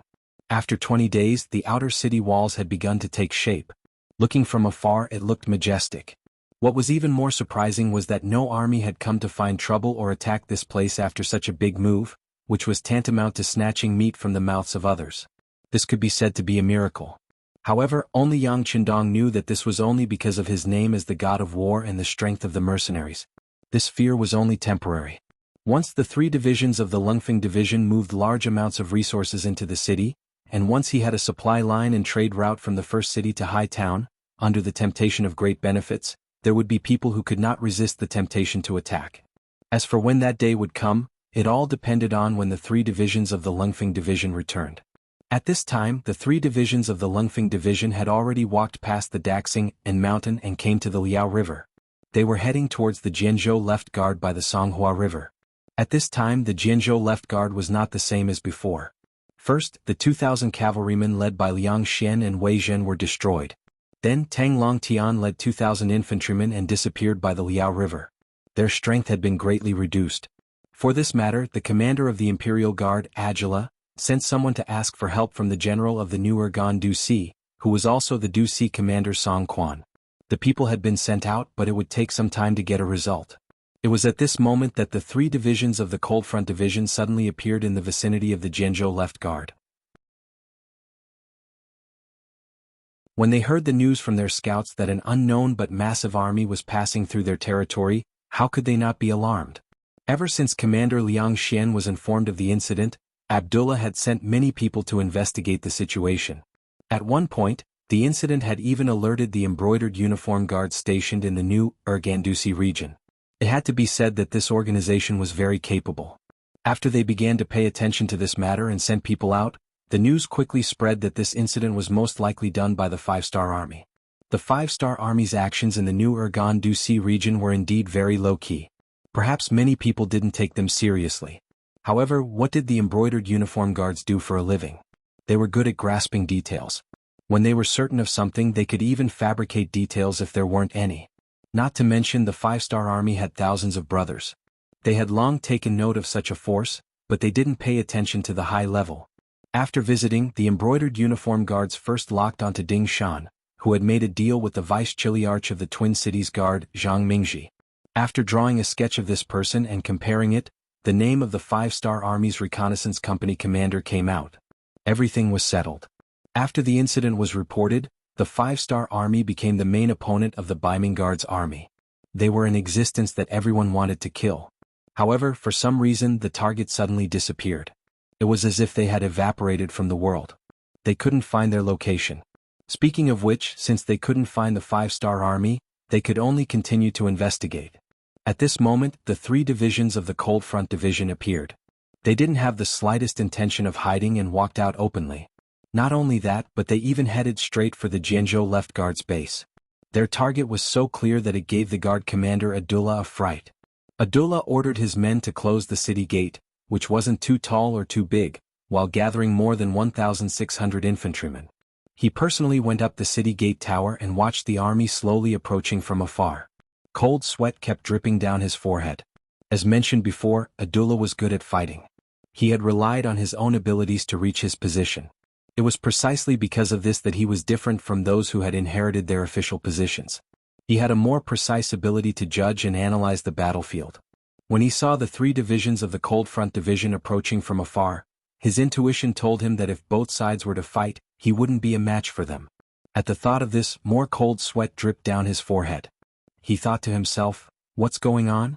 Why did a force that didn't belong to us suddenly appear? How come I didn't know about it at all?" The 3 divisions of the Cold Front Division didn't advance slowly. They were all cavalrymen, so they could maintain their speed to the greatest extent. In addition, Yang Qindong had ordered them to make a big fuss, so they didn't have to hide anything along the way. Their speed became faster and faster. The army that was still far away soon arrived at the foot of the Jianzhou Left Guard city. The 2nd Regiment, which was in charge of the vanguard, also arrived at the foot of the city and began to get into formation. Qin Bo, who was the regiment commander and the political commissar of the 3 divisions, was the first to leap out of his horse.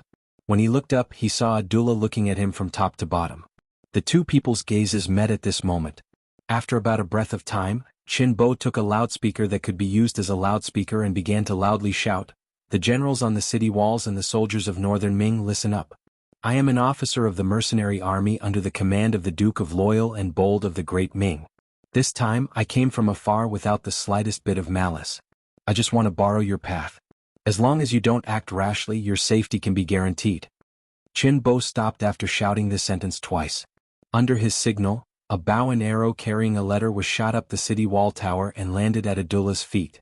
The Great Ming Dynasty's Duke of Loyalty and Courage? Abdullah muttered something under his breath as he picked up the bow and arrow that had fallen to the ground. He then opened the letter and read it. The contents of the letter were even more detailed and confirmed what Qin Bo had said earlier.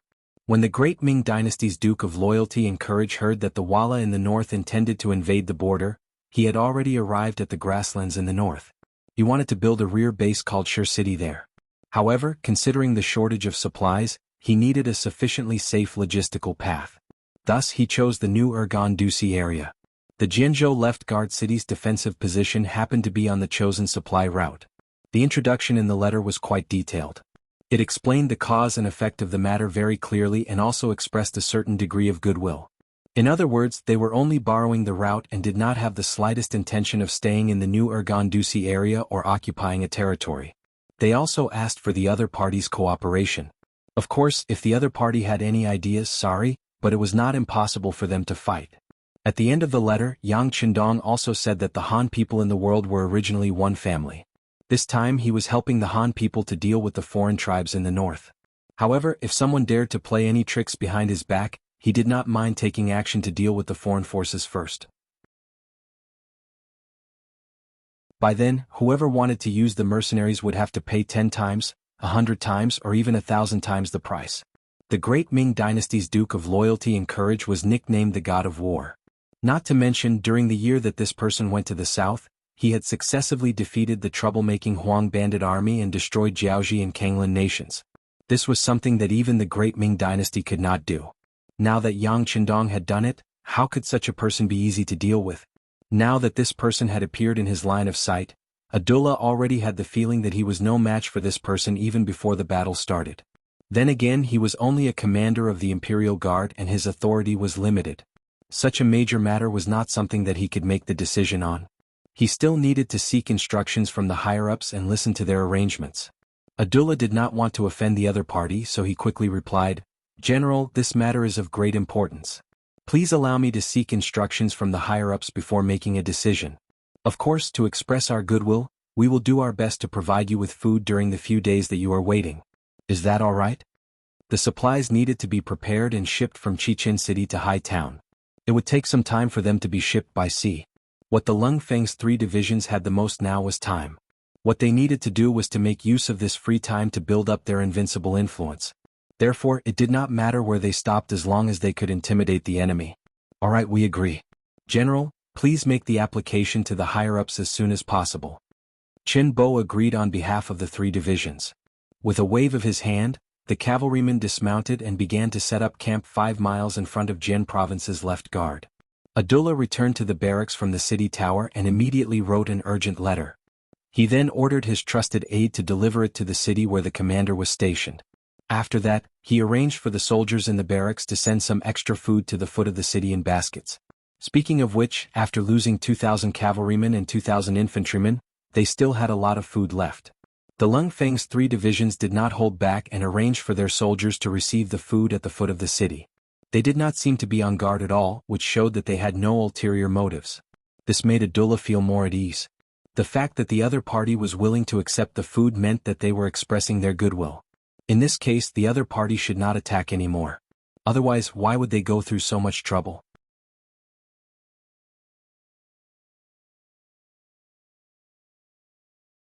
Chapter 699.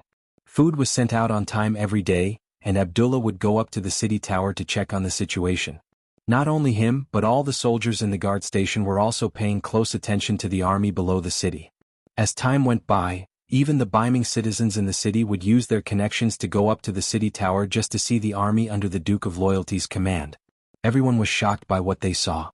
No one knew if it was intentional or not, but the next morning, the 3 divisions of the Cold Front Division began their military training and drills.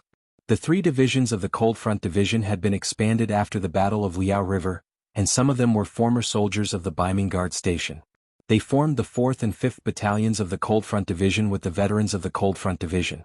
In other words, the 4th and 5th Battalions of the 1st, 2nd, and 3rd Regiments were all recruit battalions, and their combat strength was relatively weak.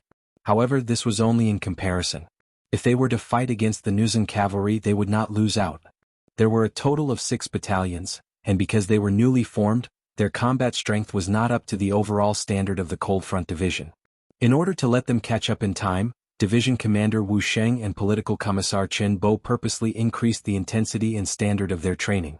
Now that they had time to stay below the city, of course they would not abandon their training. Not only that, they also increased the intensity of their training.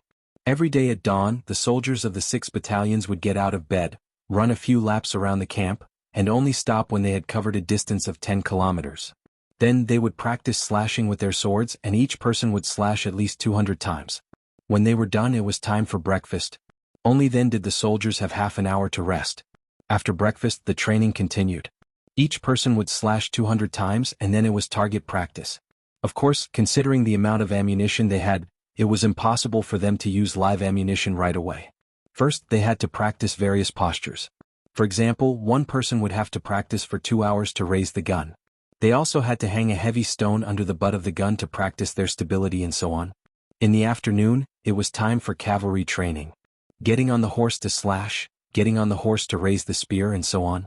At night, there would be an hour of sparring practice. The warriors would put on all kinds of armor and then fight with wooden sabers. It was common for them to bleed and get injured. After an hour, it would be a day and a half of rest and study time. At least half an hour of learning, including various maps, hand gestures and other skills, before they could sleep for the day. At this time the soldiers would start snoring after entering their tents. There were even sounds of teeth grinding, farting and so on. However, no one blamed the other comrades because everyone was very tired. It could be said that they fell asleep as soon as they touched the pillow. Again and again, every day was the same training. All of this fell into the eyes of the beaming army generals and common people on the city gate tower. Abdullah had sighed in his heart more than once. This is a strong army. Their training methods are very scientific. They definitely won't be able to stop such an army. Not to mention that he only had a little over 1,000 infantrymen. Even if he was given 10,000 or 50,000 men, he would not think that he could defeat such a powerful enemy. Hopefully Shangguan will agree to open up a path for them. It's definitely a nightmare to be enemies with such people. General Abdullah sighed in his heart as he anxiously waited for Shangguan's reply. This wait lasted for 10 days. Finally, a cavalry scout came from afar with a letter in his arms. It represented the attitude of the new Urgan city toward the mercenaries. Whether they would fight or cooperate, the result would be clear soon. Abdullah received the letter from the scout with a nervous heart. He opened it silently. His expression changed rapidly. His brows were furrowed and relaxed at times. The letter was written by the city's commander, Song Quan.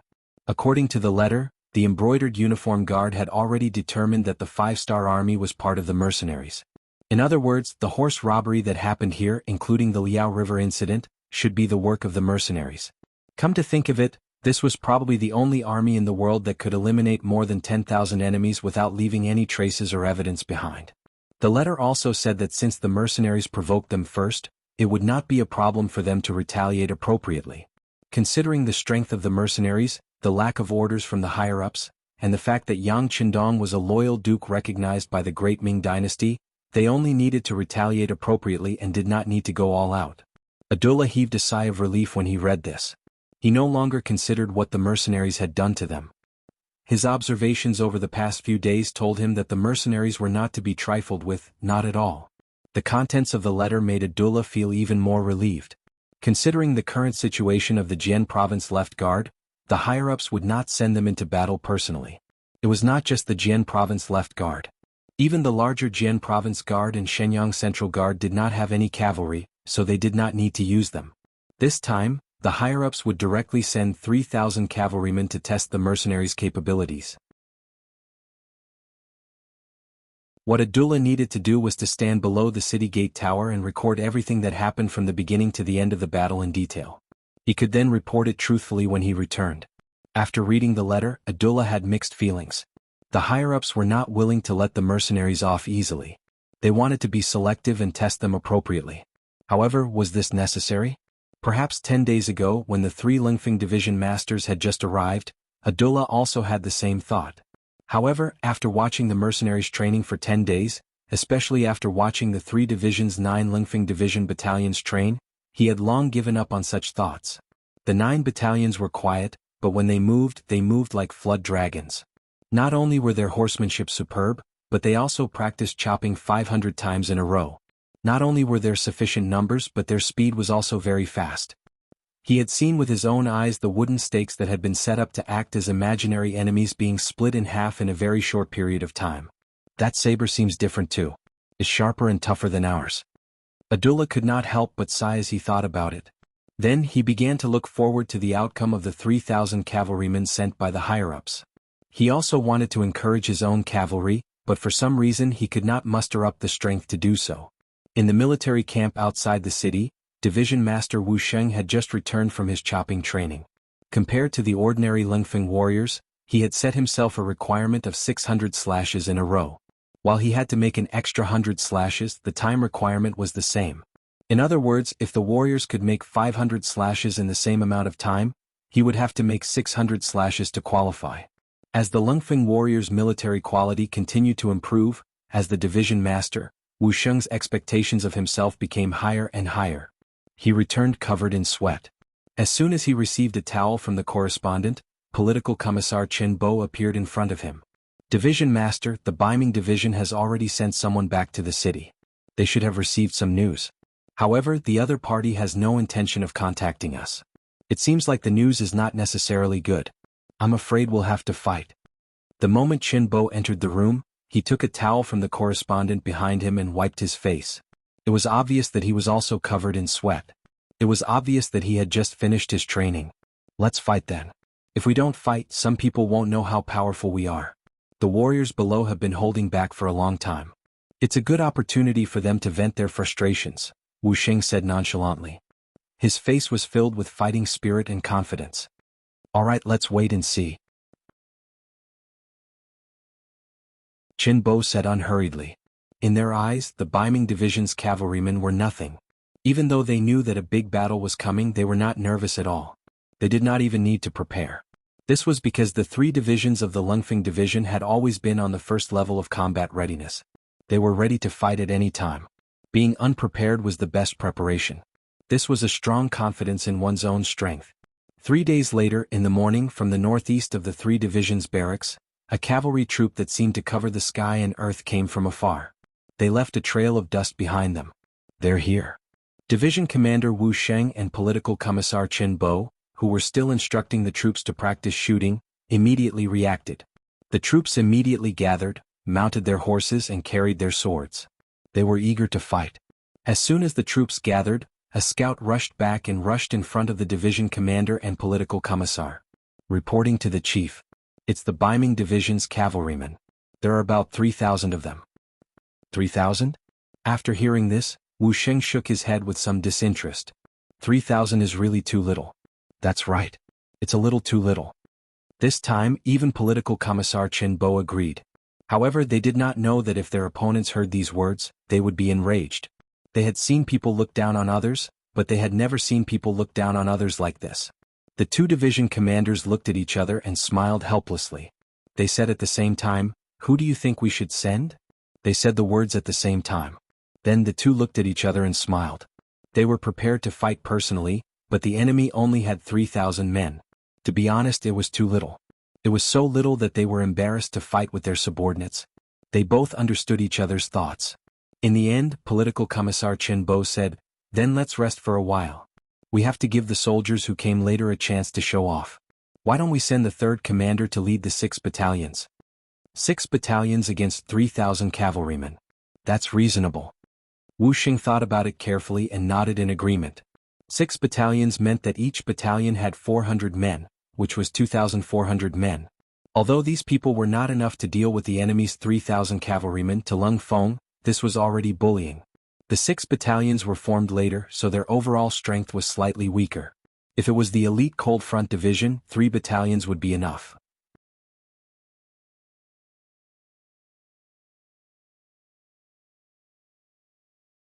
Chapter 700.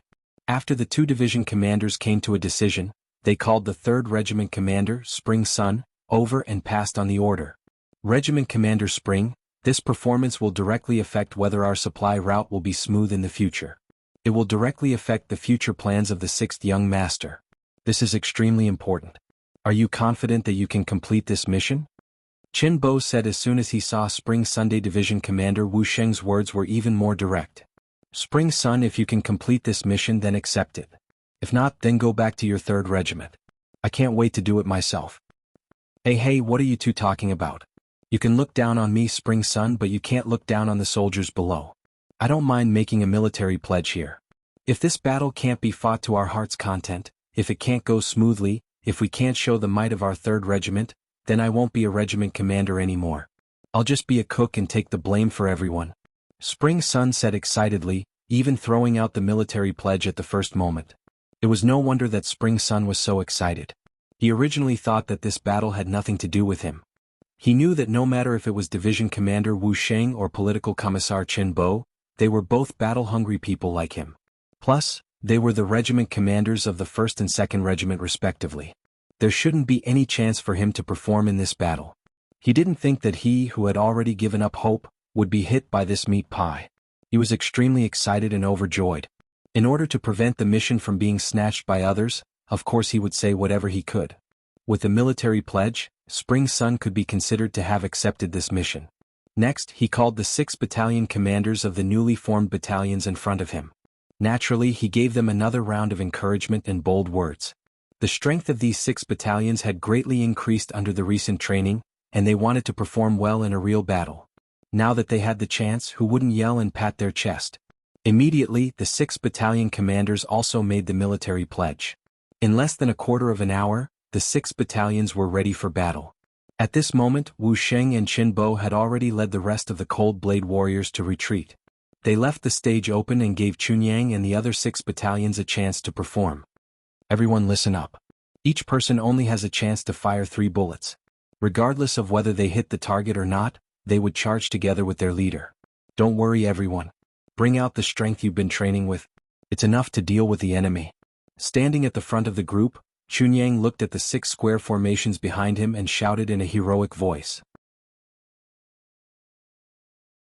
Kill, kill, kill. Behind him, more than 2,000 people shouted in unison. This voice shook the 9 heavens as if it could shatter the horizon. Above the city gate tower, Abdullah also witnessed the scene before him.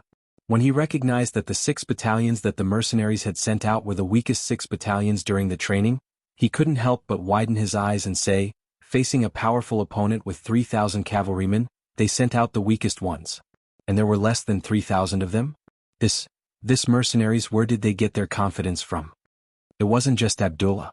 Some of the other Kiliarchs and Baihu standing beside him were also confused. Someone whispered, "This is clearly the mercenaries underestimating the enemy.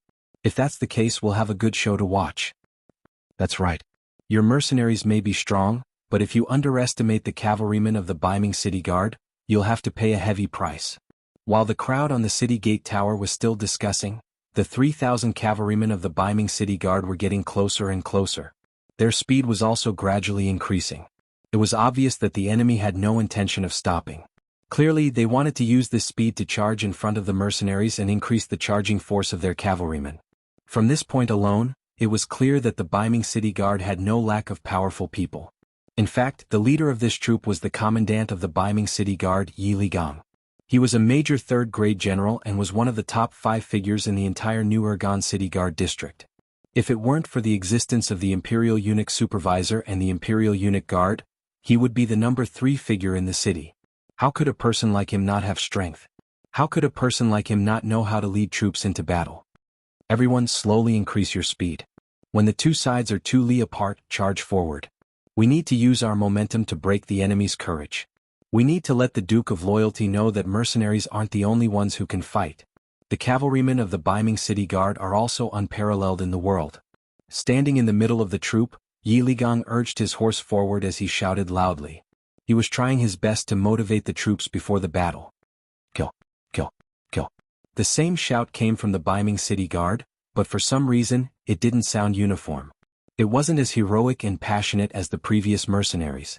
Facing the charge of the Baiming City Guard from afar, Chunyang didn't move at all. The 6 battalions behind him didn't move either. They stood there like statues, allowing the enemy to approach them step by step. The distance between the 2 sides was getting closer and closer. 5 li, 4 li, 2 li. When they were 2 li apart, Chunyang's eyes, which were as dark as the abyss, finally regained some spirit. He shouted loudly. Everyone listen to my order. Charge. Charge. The 6 battalions responded in unison. Following that, there was the sound of war horses galloping forward, followed by the sound of soldiers pulling the bolts of their guns. When they were 2 li apart, the Baiming City Guard began to increase their speed. They kicked up a cloud of dust as they approached, like a monster that could swallow mountains and rivers. Fire. The cold vanguard soldiers raised their arms as they charged forward. This was the result of their constant training with guns. When the military officer gave the order to open fire, thousands of fireballs shot out at the same time toward the northern Ming Dynasty cavalry that was charging at them. Bang, bang, bang, bang. 3 bullets were fired one after the other. Before the enemy could react, the bullets whistled through the air and hit the Baiming City Guard, causing blood to splatter everywhere. The 3 shots were quickly fired. The soldiers kept the Type 95 on their backs and pulled out their cavalry swords. At this moment, the distance between the 2 sides was less than 1 li. Next was the bloodiest and most brutal clash between the cavalry swords. The moment when the cavalry collided would always give people a sense of shock. It was like 2 high-speed trains colliding together. The power and destructive power produced would often be very shocking. In such an environment, a person's life would be extremely fragile. An individual's performance would also be minimized. Even a strong person could be smashed to pieces in such a clash. However, even though they knew this common sense and logic from the commander Spring Sun to the warriors in every squad, none of them were afraid. This was because they had been training for a long time. They were waiting for this moment. They were waiting for this moment to show their strength on the battlefield. This was also the glorious moment when they handed in their exam papers. They were waiting for the clash between the two sides. They were waiting for the moment to show their strength in the battle. Some people were even ready to die in the clash. It might be painful, but it might also be very satisfying. After making all the preparations, the 6 battalions of the Cold Vanguard soldiers quickly approached the Beiming City Guard. Everyone's eyes were bloodthirsty. At this moment, no one took their lives seriously. There was only one thing in their mind, and that was to kill the enemy again and again. This was a kind of momentum that was unafraid of death. This was a kind of spirit that was fearless. This was a kind of confidence that could only move forward and not retreat. Under this kind of momentum, the 6 battalions still maintained their original formation and continued to move forward. Then there was a flash of cold light. It was like a sharp knife that was about to pierce into the enemy's heart. For this moment, all the soldiers were shouting with all their might. It was as if they didn't do so, they wouldn't be able to increase their strength and vent their powerful momentum. They're about to clash. On the city tower, Abdullah clenched his fists and stared at the scene in front of him. Who was stronger and who was weaker? The answer would be revealed soon. Even though he already knew the answer in his heart, he still hoped that his side would win, even though it seemed impossible. Yes, it was indeed impossible. Just as the two sides were about to collide and were less than 300 meters away from each other, a shocking scene occurred. Like dominoes, the Beiming City Guard fell from their horses one after another. In the blink of an eye, over 1,000 men had fallen from their horses. The sudden turn of events caused the originally ambitious General Yi Ligang to turn pale with fright. He suddenly thought of the gunshots he had heard before. Could it be that all of this had happened because of that? Although the newer city guard was located in a remote area, they knew that the mercenaries had continuous fire guns. However, that was all they knew. They knew that the Great Ming Dynasty also had firearms and the Divine Arms Battalion, so they didn't think much of it. It was the same for Yi Ligang when he heard the gunshots just now. He had tried firing firearms on horseback before. When the horses were still, they were still somewhat accurate. However, once the horses moved, they would be firing randomly. The effectiveness of the firearms was very limited. It was precisely because of this experience that he didn't think much of the gunshots. However, he suddenly understood that his brothers who suddenly fell from their horses must have been hit by the firearms. But how could there be so many of them? Yes, there were too many of them. Nearly half of the 3,000 cavalrymen died before they could even get close to the enemy. However, this was not the most important thing. The most important thing was that the casualties were all soldiers, but the war horses were fine. What did this mean?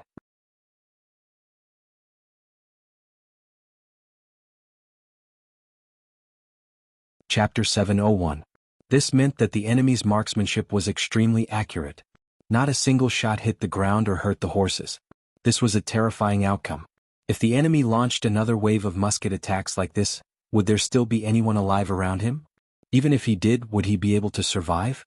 At this moment, Yi Ligang was terrified. He instinctively pulled on the reins. He wanted to see what would happen. He did not want to lose his life here. There were quite a few people who had the same thoughts as Yi Ligang. They intentionally slowed down and watched as some of their companions charged into the mercenary camp. Boom! Finally, the cavalry from both sides collided. Blood splattered everywhere. Heads were tossed into the air, horses neighed, and corpses fell to the ground. It was only the first charge. Due to the difference in numbers, the difference in the number of strikes, and the absolute suppression of strength, hundreds of Beiming cavalry were cut down from their horses. They fell to the ground and became minced meat under the horses' hooves. Retreat. Retreat quickly. After this collision, the last bit of hope in Yi Ligang's heart had disappeared. Seeing his subordinates being chopped into minced meat the moment they entered the enemy's formation, he who had already stopped his horse, turned around and fled without any hesitation or politeness. The main general suddenly turned around and fled with his bodyguards. Following that, more and more northern Ming cavalry also cursed and wanted to turn around and flee. However, it was not that easy to escape. Behind them, Chunyang had already led his cavalry and charged forward. Under their repeated attacks, Beiming cavalry were cut down one after another. When some of the northern Ming cavalrymen wanted to counterattack, they suddenly realized that their companions were no longer around. When he had to face the continuous attacks of more than a dozen Cold Vanguard cavalrymen, he could block one or two strikes, But could he block the third strike, the fourth strike, or even more? In the first place, the speed of the saber attacks was not as fast as a human's. After blocking a few attacks, the surrounded northern Ming cavalry were like sheep that had entered a wolf's den. They were instantly devoured, and not even their bones were left behind. Such a scene continued to happen on the battlefield. Wherever there was a surviving northern Ming cavalryman, there would be a dozen or even dozens of cold vanguard cavalrymen slaughtering him. As a result, the northern Ming cavalrymen were like small boats sailing in the sea, facing huge waves one after another. No one could survive, no one. Originally, it should have been an evenly matched cavalry charge, but it had turned into a completely one-sided situation. From the beginning to the end, only half an hour had passed. Other than Yi Ligong, who escaped with less than 50 bodyguards, the other 2,950 Baiming cavalry were all killed. Not a single captive was left. Not even a single wounded person was left. Of course, this was because Lung Feng wanted to establish his dominance, but at the same time, it was also because the 6 battalions were too eager to prove their worth. That was why they didn't hold back and killed with all their might, resulting in this outcome. Tabulate the battle results. Spring Sun was covered in blood. He had killed more than 4 Baiming cavalry. Although it wasn't as many as he had expected, he had no choice. He had killed too many people with his muskets. It was already good enough that he was able to get 4. Without any enemies, he began to tabulate the battle results. He wanted to see how many casualties he had suffered. 13 of my battalion died. 7 are wounded. 16 of my battalion are wounded. No wounded. 12 of my brothers died. 2 are wounded. 13 of my brothers died. No wounded. 7 of my battalion died. 4 are wounded. All of them are lightly wounded. My battalion. The battle results were quickly tabulated. Spring Sun nodded to show that he understood. He turned around and galloped towards Division Commander Wu Sheng and Political Commissar Chen Bo, reporting to Division Commander, Political Commissar. In this battle, 70 of our brothers died. 18 are wounded. We killed 2,950 enemies. No prisoners. When Spring Sun arrived in front of the 2 division commanders and reported the results of the battle, the 3 divisions couldn't help but burst into thunderous cheers. This result made Wu Sheng and Chen Bo very satisfied. There were always casualties in war. It didn't matter if you had the right time, the right place, or the right people. After all, accidents were everywhere. To be able to kill nearly 3,000 enemies with less than 100 casualties was already a miracle. Good, very good. We will remember this great achievement. Let's celebrate tonight. Division Commander Wu Sheng laughed loudly. At this moment, he knew that the quasi-cold vanguard of the 6 battalions had become a qualified cold vanguard brother after this bloody battle. The combat strength of the 3 divisions had also improved greatly after this battle. Oh, we won. The other cold vanguard warriors couldn't help but cheer and shout loudly when they heard the celebration. When these voices reached the city, Abdullah's face turned pale with fright. He still didn't know the final result of the battle. However, Baiming's cavalry had been defeated, and they had been defeated very quickly and thoroughly. He saw it clearly. When night came, out of fear they took out more food and sent it to the 3 divisions. The exact results of the battle had also been announced. Less than 100 casualties, 2,950 enemies killed, and nearly 3,000 warhorses were taken.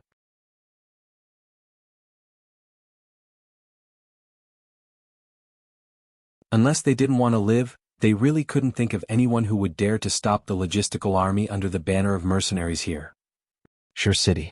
It had been a month and a half since they occupied this place and started the construction. During this period of time, the city had undergone great changes. The appearance of the city had taken shape with the investment of a huge amount of manpower, material resources, and financial resources. The construction in the city had already begun. When they walked to the street, Sure City had become much more lively. Originally, there were only 1,000 people in the city. Now, the number of people in the city had reached more than 2,000, nearly 10,000 people. The fact that the population in the city could increase so much in such a short period of time naturally had a lot to do with Yang Qindong's personal and external policies. Duke of Loyalty, God of War, and even Dong Shui were some of Yang Qindong's nicknames. He had been famous for a long time. It was difficult for others not to know him. With his personal influence, first of all, some Han people who lived alone nearby were willing to come to the city. During this period of time, Su Yunxing's reconnaissance battalion, in addition to monitoring the movements of the nearby Mongolian tribes, had another important task, which was to constantly convey the news of the policies towards the Han people. For example, the Duke of Loyalty was the savior of the Han people. As long as they were Han people and were willing to follow the rules, the Duke of Loyalty would help them, give them work, give them food, and let them live a better life. These slogans and news spread everywhere. Not only the Han people but also the Mongolian people. As long as they were willing to follow the rules of the city and had the strength and were willing to work, they were also welcomed. They could work to earn money and use the silver or copper coins to buy various items that they needed. Shur City was an open city. It was a city with full freedom. It was a city that pursued fairness and reasonableness. As long as you were willing to come and follow the rules here, you would become a welcome person. Here, as long as you put in effort, you would be rewarded. It was very fair. There was no oppression or oppression. Your things were yours. You didn't have to worry that everything would be gone when you woke up.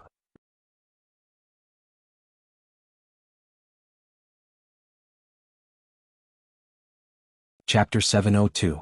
It was precisely this concept that attracted groups of people to settle in after it was spread out. First, it was a few people, then a dozen people, then dozens of people. Soon, it expanded to hundreds of people, thousands of people, and then nearly 10,000 people. Even this number was increasing every day. Speaking of which, everything was due to the rules of the grassland. It was particular about the law of the jungle. It was particular about the law of the jungle. Whoever was more powerful would have all the good things. As for the weak, some people might sympathize with them, but it was only sympathy. On the day you were bullied, no hero would appear to help you. They were used to snatching and being robbed when they saw good things. As a result, many kind-hearted people did not like to stay on the grassland, especially those who lived alone. They often did not have a neighbor within dozens or even hundreds of miles. Once they encountered a grassland bandit, they could only wait for death. This feeling was very bad. If it was in the past, they did not have a place to go and did not have a better way to solve the problem. It seemed that they could only choose to join a grassland tribe. Even so, they had to pay too much and could become a sacrifice in the war at any time. If they were unlucky and the leader of the tribe took a fancy to something, they would also have to contribute. That feeling was like falling into a bandit's lair. The first city was different. As long as one was willing to come here, there would be a ready-made house for one to live in. Of course, one would have to pay the rent every month. However, this was not a problem. There were many jobs to do in the city now. Building a city and building houses was a rich income. As long as one worked hard to earn money, one would not have to worry about it. As long as one had their own house, anything that they earned would belong to them. No one would come to rob them, no matter who the other party was or what kind of identity they had. Otherwise, the law enforcement team that appeared on the streets at any time in the city would teach the other party how to behave. It was this kind of protection policy that attracted a large number of people to the first city. When they familiarized themselves with the rules here and found that it was indeed different from the outside world, many people quickly fell in love with this place. While they chose to live here, they also spread the news, allowing more relatives and friends to come and stay here. After all, everyone would want to have more old friends by their side when they arrived at a new place. This would give them a sense of security. There were more and more people in the city, and the labor problem was solved accordingly. In the largest mansion in the beginning city, Yang Qindong was sitting there and resting. Some of the tension on his face disappeared, and there was a trace of relaxation. This was a newly built backyard. There was a large pond and even a rockery. To be able to have such things in the prairie city could only be described as extravagant. However, no one thought that this was wrong. The sixth young master had done so much for everyone. Was it wrong for him to want a better environment and conditions to rest? No one should even think of shaking Yang Qindong's position in the army or speaking ill of him. Otherwise, he would be beaten up so badly that even his mother wouldn't be able to recognize him. Sitting in the garden to rest, Yang Qindong did not forget to look at the information in his hand. It seemed like a while had passed, but it also seemed like a long time had passed. He lifted his head and looked at Tiger's Mane, who was at the side, and asked, "This is the data from this morning. It says that the number of people in the city has exceeded 10,000? Yes, the statistics were out last night. The number of people is about 10,300. Compared to the 9,800 people from the day before, there are 500 more people now. This number should increase today. Young master, you're amazing." Tiger's Mane could not help but give him a thumbs up when he mentioned this. When the city was first built, the city was so vast, and it was not that no one had discussed it before. They thought that this was a grassland after all, and it was different from the Central Plains. It was normal to not see a single family for dozens of miles. In such a place, building a city was originally a very extravagant thing, let alone building such a big city.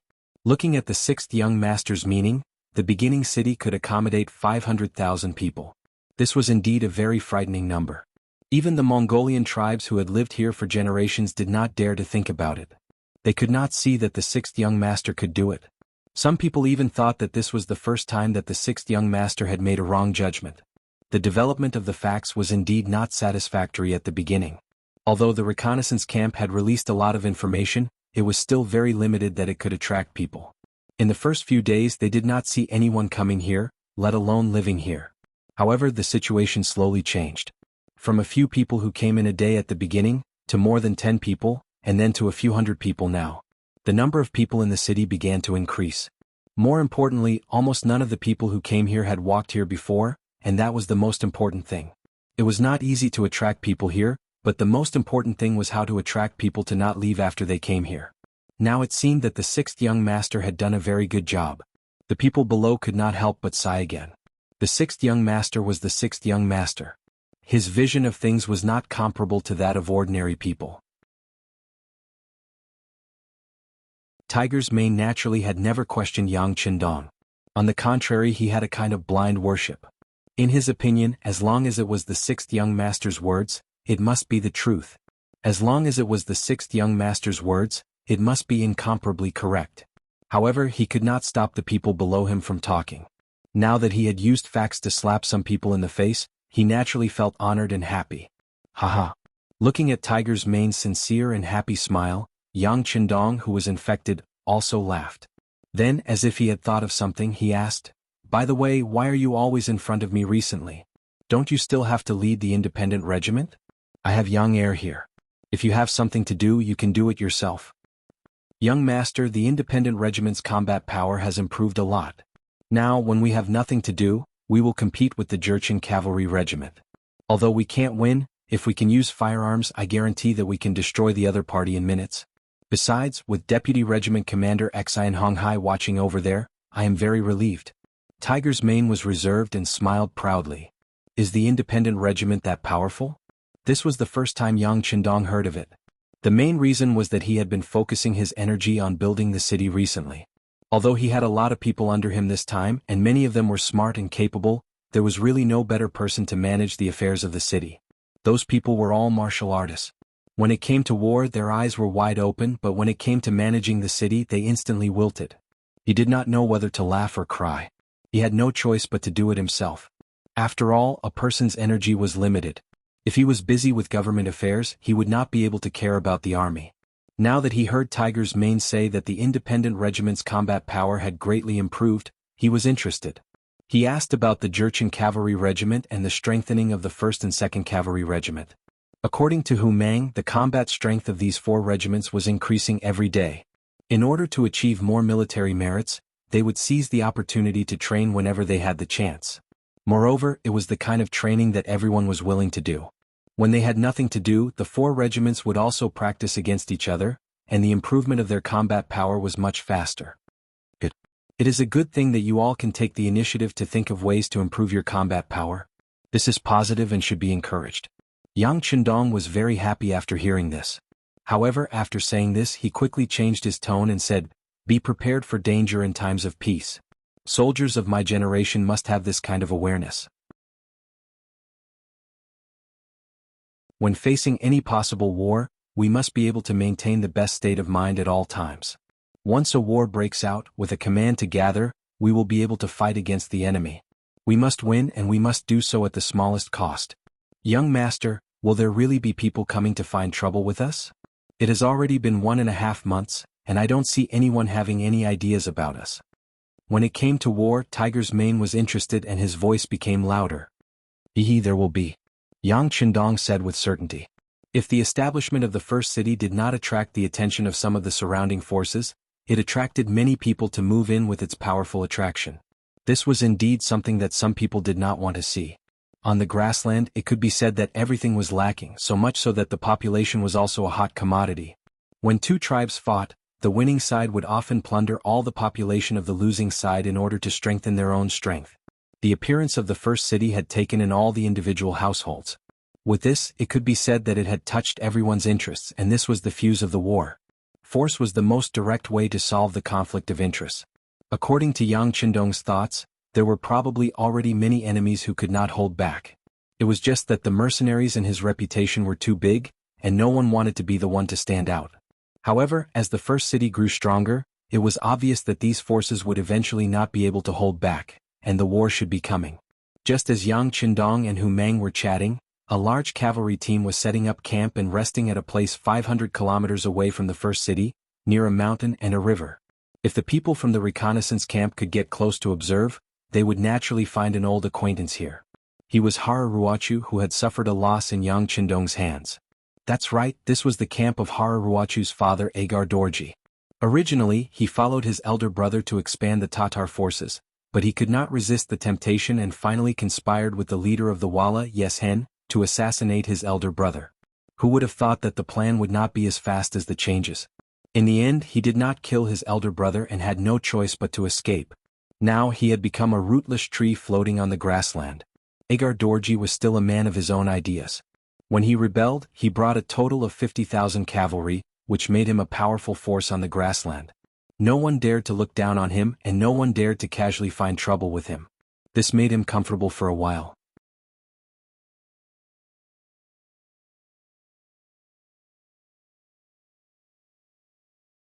Chapter 703. However, the daily food and drinks of the 50,000 cavalrymen was not a small expense. Although he had received some benefits from Yeshen, it would eventually run out. If one did not consider the future, there would be immediate worries. Now, Agar Dorji urgently needed a foothold and income. Otherwise, the 50,000 cavalrymen would leave him sooner or later. In order to find a suitable place, he had thought of forming an alliance with the Gobi Mongol Empire. He wanted to let his son marry Princess Tuaya and strengthen the relationship between the two sides through marriage. Unfortunately, his son Hararuo was too ugly. He was so ugly that Tuaya did not like him at all. In addition, Sudor Khan was not very courageous and was afraid that he would swallow up the other side, so the marriage did not happen. Not only that, but because of the battle with the 5-star army he lost 5,000 cavalrymen and a general like Lumek. For this matter, Agar Dorji scolded his son and even gave him 2 horsewhips as punishment. Then he naturally thought of finding trouble with the 5-star army. Since they beat him, they should be prepared to be beaten back. But he never thought that the 5-star army would suddenly become a mercenary army. This made Agar Dorji think of giving up. The reputation of a mercenary army and a war god was too big. In the grasslands, Yeshen's strength was obviously the strongest. Especially since he had done business with Baiming a while ago, who knew how many rare goods were shipped to the grasslands through his hands.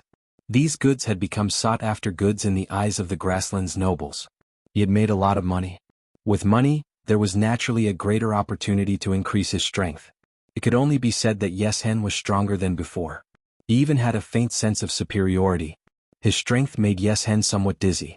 He actually wanted to find trouble with Baiming again, wanting to use the war to plunder and strengthen himself. After all, he had worked with Yeshen before and their relationship was not bad. Agar Dorji had asked for Yeshen's opinion on the matter of the origin city. However, the seemingly fearless Yeshen actually gave him a piece of advice, which was that it was best not to provoke the war god because it was not something that humans could defeat. Yeshen's words were decisive. When Agar Dorji first heard it, he did hesitate. But now he seemed to have no choice. The army's provisions would be exhausted in a month at most. If he could not find more food or a foothold during this time, there might be a mutiny in the army. If that happened, where would he go? Big brother Tuachuo Buhua had probably sent people to keep an eye on him. At that time, would he take the opportunity to deal with him? Then there was Yeshen. Although their relationship seemed to be good now, in fact, the other party couldn't wait to devour him. If it were not for the fact that he still had 45,000 cavalrymen in his hands, the other party would have taken action long ago.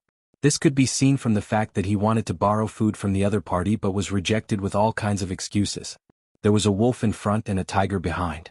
This was the true portrayal of Agar Dorji's current situation. Reality also forced him to set his sights on the origin city. The scouts he sent out had already gathered enough information. There were mercenaries and a lot of silver in the origin city.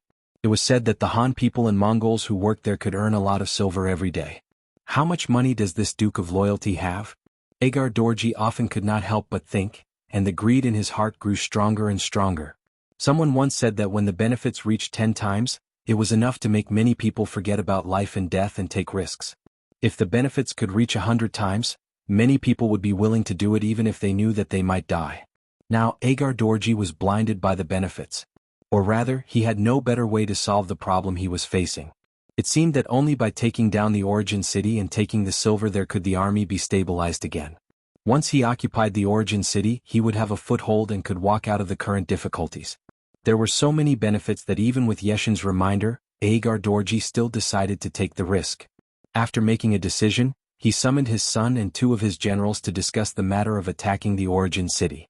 Agar Dorji still had some tricks up his sleeves. When his brother was not under his command, he had won over some capable generals. For example, Lumik, who had died in the previous battle, and Suhi and Gulang, who were now summoned. Suhi was a general who was praised by the great Khan of Tuachuobuhua. His name was translated into Chinese and meant axe. In fact, after this person went to the battlefield, he was indeed like a sharp axe. He had cut down countless enemies. This time, when the 3 of them were summoned, the first person Agar Dorji asked was Suhi. General Su, I'm going to attack the origin city. There are piles of gold and silver there as well as strong city walls. Many people have gathered there. If we can occupy that place, they will all become our slaves. By then we can use them to create more wealth for the army. We will not have to worry about food and clothing. Our cavalry will trample the entire grassland and dominate the area. Agar Dorji outlined a beautiful picture of the future. The more he spoke, the more excited he became.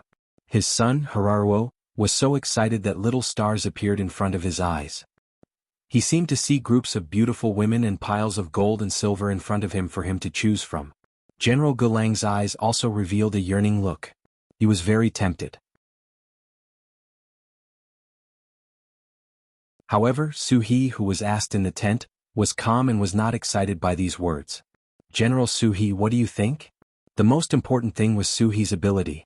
Seeing that the other party did not express his opinion, Agar Dorji could not help but ask anxiously. Suhi, who was asked, still did not answer immediately. Instead, after thinking carefully in his mind, he slowly said, Sir, as far as I know, the war god is in the origin city. He's an existence that even Yeshen is afraid of. Can we go and find trouble with him? Why not? We've already asked around. The war god only has less than 15,000 cavalrymen under him. We do have 45,000 cavalrymen, which is 3 times the number of the enemy. This battle can be fought, Hararuo said. It could be seen that he was a little dissatisfied with Suhi's cautiousness. Yes, I think we can fight too. So what if he's the war god? After all, this is the grassland. In the end, it depends on whose warhorse is faster and whose saber is sharper. Gulang also spoke, expressing his thoughts of supporting the battle. Out of the 4 people in the tent, 3 of them had now expressed their opinions.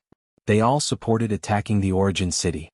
Suhi knew that no matter whether he agreed or not, this battle had to go on. He had to nod and said, well, I respect everyone's opinions. But we can fight, but we still need to consider how to fight. Okay, then let's discuss who will be the vanguard and how to fight. Seeing that Suhi also agreed, Agar Dorji was overjoyed and set the tone. In the following time, the 4 of them discussed for a long time and finally decided to set the battlefield outside the origin city. After all, they were all cavalrymen and siege warfare was not their forte. If the battlefield could be set in the vast grassland, they would have a higher chance of winning. Whether it was out of greed or helplessness, Agar Dorji finally decided to take action. All 45,000 cavalrymen were mobilized. They set off early the next morning with an unstoppable momentum and headed to the origin city that was 500 miles away. In the origin city, there was still no news from Agar Dorji. After all, the grassland was too big and most of it was plains. There was no place to hide, which greatly hindered the movement of the cavalry of the reconnaissance battalion. There was no cover, so they could not get close to the enemy. Naturally, they could not be prepared in advance. It was precisely because he knew this that Yang Qindong had asked the 3 regiments under him to maintain a fighting spirit at all times. They had to be able to come whenever they were summoned, fight whenever they were summoned, and win whenever they fought. The city was still being built in an orderly manner. Another day passed, and the number of people from various races who came to the origin city increased again. It increased by 500 people day by day. Today alone, more than 1,000 people came, and most of them were Mongolian brothers who brought their families. According to the rules of entering the city, they had to register their identity first, and then pay a certain amount of money. After that, they would be arranged to use a house for a month. Finally, different jobs would be arranged according to each person's different conditions. You must carefully screen the body of the person who comes. You must not let a factor of stability appear in the city.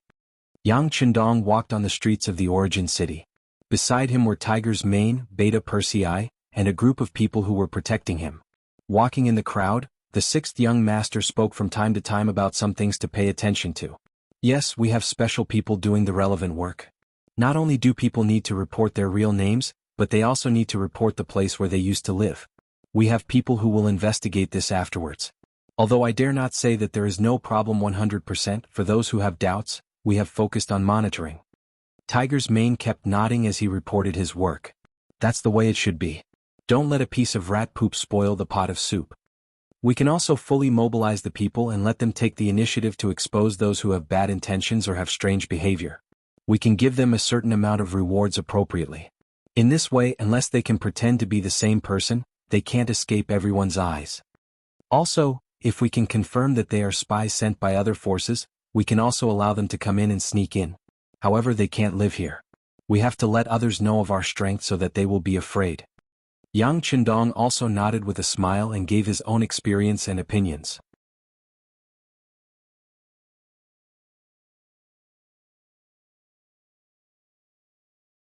Chapter 704. Young Master, this is a good order. I'll send someone to pass it on right away. Tiger's Mane's eyes lit up and he remembered this suggestion in his heart. Yang Qindong, who was flattered again, chuckled. But before he could continue to say anything, the commander of the reconnaissance battalion, Su Yunxing, rode a horse and rushed over from the other side of the street. Although the first city was still under construction, there were rules that cavalries were not allowed to pass through the streets for no reason. However, some people were always exceptions, such as the cavalries who had received military orders and the brothers of the reconnaissance battalion. The soldiers of the reconnaissance battalion were in contact with the front line of the battlefield intelligence. In order to spread the news at the first possible moment, they naturally had some privileges. Su Yunxing came riding a horse. This originally indicated that something big must have happened. Everyone stood firm and stopped. The guards even faintly formed a semicircle, closely protecting Yang Qindong. This had already become a habit. If any accident happened, they would have to pay at least several times the price to get close to the sixth young master. Who? As soon as the sound came out of Su Yunxing's mouth, he landed in front of Yang Qindong. After a standard military salute, he said, "Sixth young master, there's an urgent military situation at the front. Inform all the senior officers of the regiments and battalions to have a meeting in the war room."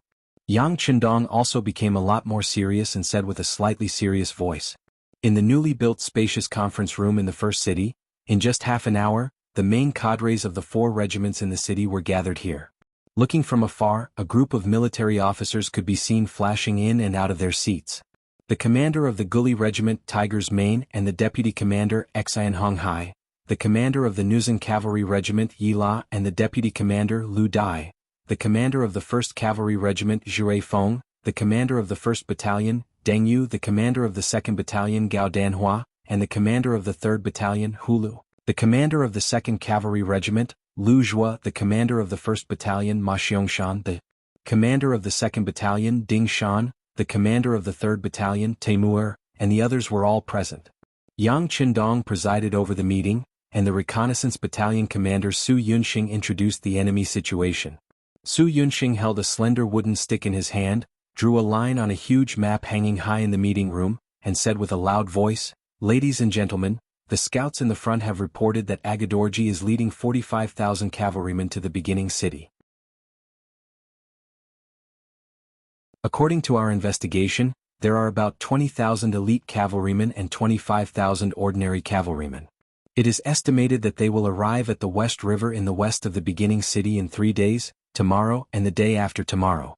After introducing the information, Su Yunxing gave a standard military salute to Yang Qindong and returned to his original seat, waiting for the military order to be issued. After the introduction of the battle report, the discussions of the higher-ranking officers below quickly rang out. It could be seen that everyone's face was filled with excitement. After staying for 50 days, there was finally a battle to be fought. Every one of them was a warmonger. It could be said that their faces were glowing.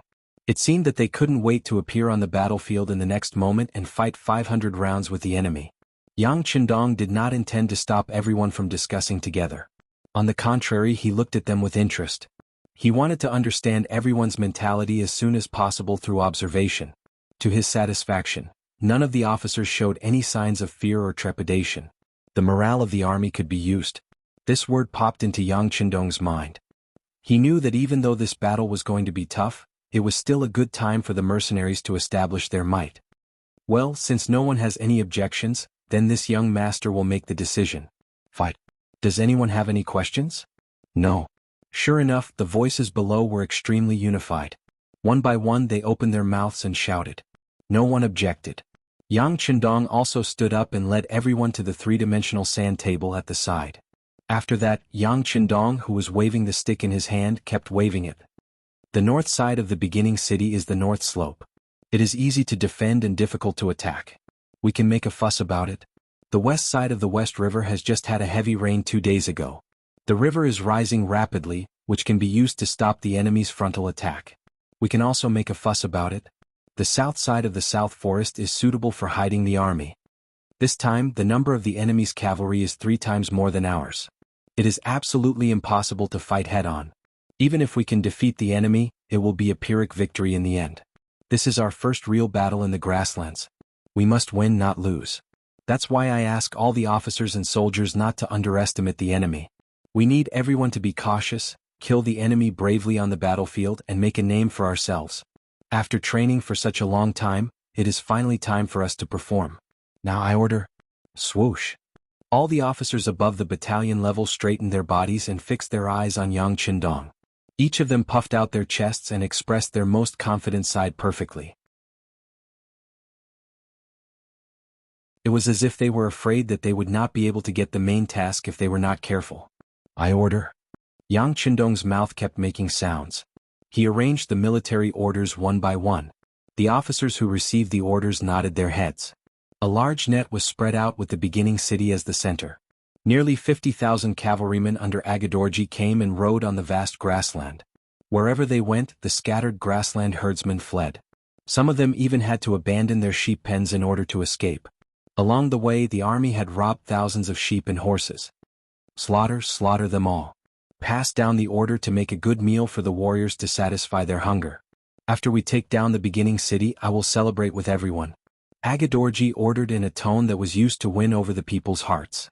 Then he turned to look at Suhi and his son, Hilario, and asked, the vanguard led by General Glenn should be arriving at the beginning city soon, right? Yes, according to the schedule he should have arrived at the West River. He should be looking for a tool to cross the river. Suhi replied and his face continued to darken. He was also the only one who was not optimistic about this battle. During the period of the alliance with Walla and Yeshen, he learned more than once from the other general about their experience with the mercenaries 3 years ago. The more he learned, the more he knew how powerful the mercenaries were. At that time, Walla's troops could be said to have won a great victory. They were all cavalrymen and had an absolute advantage in speed. However, in the face of the mercenaries who were many times smaller than them, they still returned in defeat.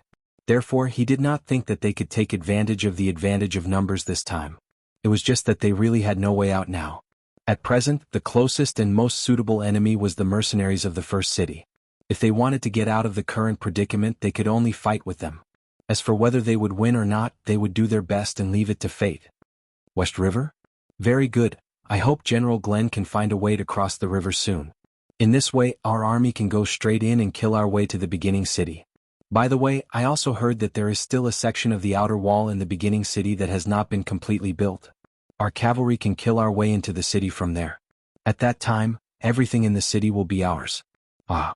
Agadorji laughed wildly on his horse as if he had already won at this moment. It was as if the mercenaries were at his mercy. The reason why Agadorji was so confident was that the number of his cavalrymen was 3 times that of the other party. He thought in his heart that even if the other party had continuous fire guns, as long as they set up a formation, with the advantage of the cavalry's speed and number, how many people could the other party kill in a short time? Once the other party charged together, it would be the time for them to kill the other party. At that time, the advantage of the cavalry would be maximized and the victory would still belong to them. There was another point that Agadorji did not mention, and that was that he actually looked down on the Han people. Even if this Han was the loyal duke of the great Ming dynasty and was known as the god of war, it was still the same. Everyone knew that the people of the grassland ate meat. They killed cows and wolves and were ferocious. Since ancient times, the Han people took farming as their duty. They were loyal and honest and were vegetarians. It was difficult for them to be opponents of the grassland people. Unless there was an emperor of great talent and a general who had won every battle, only then could the Han people defeat the people of the grassland. Back then, Zhu Yuanzhang had spent a lot of effort to chase the Mongols back to the Mongolian grassland. Zhudi's 5 expeditions to the Mongols had only weakened the Mongols. 20 years later, Yes Hen defeated the Ming army at the Tumu Castle. If it was not for Yang Qindong's timely intervention, Zhu Qizhen would have been captured alive. Throughout the Ming dynasty had lost more wars than wars with the Mongols. As time passed, the strength of the Ming dynasty also decreased. With these facts in front of him, it was fine for Agha-Dorji to be more confident. Not to mention this time he had brought 3 times the number of his enemies. However, he did not know that if he exaggerated his advantage and looked down on the other party, it would only cause him to lose even more miserably. It would only cause him to enter a state of no return. This was because he did not take into account the firearms in the hands of the mercenaries. In the cold weapons era, the Mongol cavalry were invincible and conquered the world. Even the Russians were slaves to the Mongols. The Golden Horde had ruled Russia for nearly 300 years. Every time the Russian nobles knelt before the Mongols would burn, kill, and plunder in Russia and commit all kinds of crimes. The Russians were angry, but they did not dare to speak out. The stars changed and the era changed. The Western world entered the era of hot weapons. Guns and cannons were really strong, and a single cannon could kill a large number of cavalry. At the end of the Ming dynasty, Yuan Chonghuan used cannons to kill Nurhaci. The 8 Banners' disciples were like scarecrows in front of Yuan Chonghuan. During the Crow War, the British army only had a few thousand men and defeated the Qing army of over 1 million. At that time, tens of thousands of Mongol elites led by Greem Chin attacked the British army of a few hundred. What happened? The Mongol cavalry was wiped out, and the British army only lost a few people. In the face of modernity, the Mongols were just a joke. When the Russians were in Vasilyevsk, they learned from the West and used guns to conquer Siberia. How could those with knives be a match for those with guns? A few hundred Russians wiped out all the Mongols in Siberia. From then on, Russia became a huge empire that spanned across Asia and Europe. The Qing dynasty ruined the country for 300 years, and when China needed strength the most, it weakened.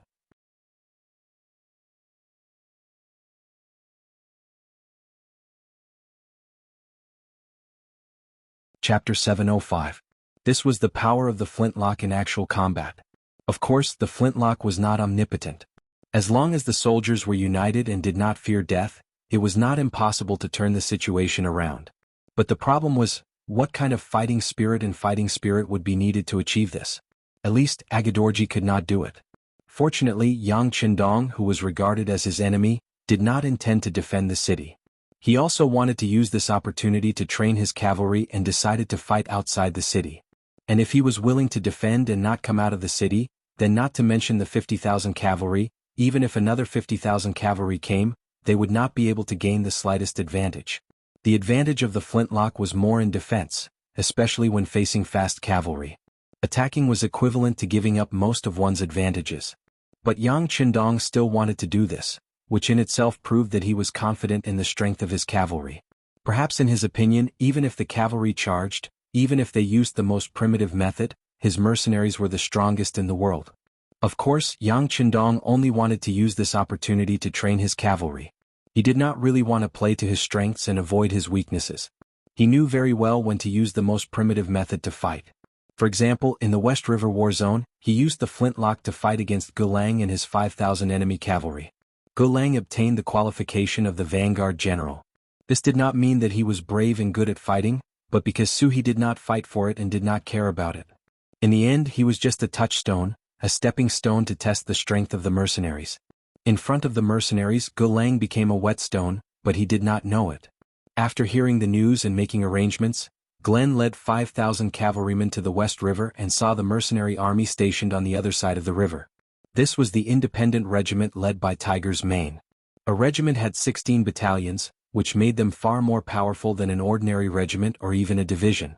Both sides looked at each other across the river. Facing such a powerful opponent, Gulang sneered and began to arrange the cavalry to find trees and make rafts to prepare to cross the river. As a Mongolian from the grasslands, Gulang did not think much of the 6,000 enemies in front of him. He noticed that the other party's camp was still 3 miles away from the river. And if he could cross the river on a raft at the first moment, he could even kill his way to the front of the enemy through the West River. It was very possible for him to obtain a good start by catching them off guard. General, our cavalrymen have tested it out. There are 2 sections where the riverbed is relatively high, and the water flow isn't that strong. We should be able to cross the river directly, a Chiliarch reported in an agitated voice as he arrived beside Gulang. What? Glenn, who was riding a horse by the river and looking at the enemy's camp, suddenly heard this and his eyes widened. General, I've already found a suitable place to cross the river. As long as we execute it well, we might be able to catch them off guard, the Chiliarch continued in an excited manner. Gulang also became more agitated. His body even trembled slightly. Is what you said true? The riverbed is really not high and warhorses can gallop freely? Yes, some of our brothers have lived here since young. I heard them say that when they were young they tried to cross the river on horseback. They know where the riverbed is higher and suitable for cavalrymen. Just now they intentionally tried it and found that there were no changes.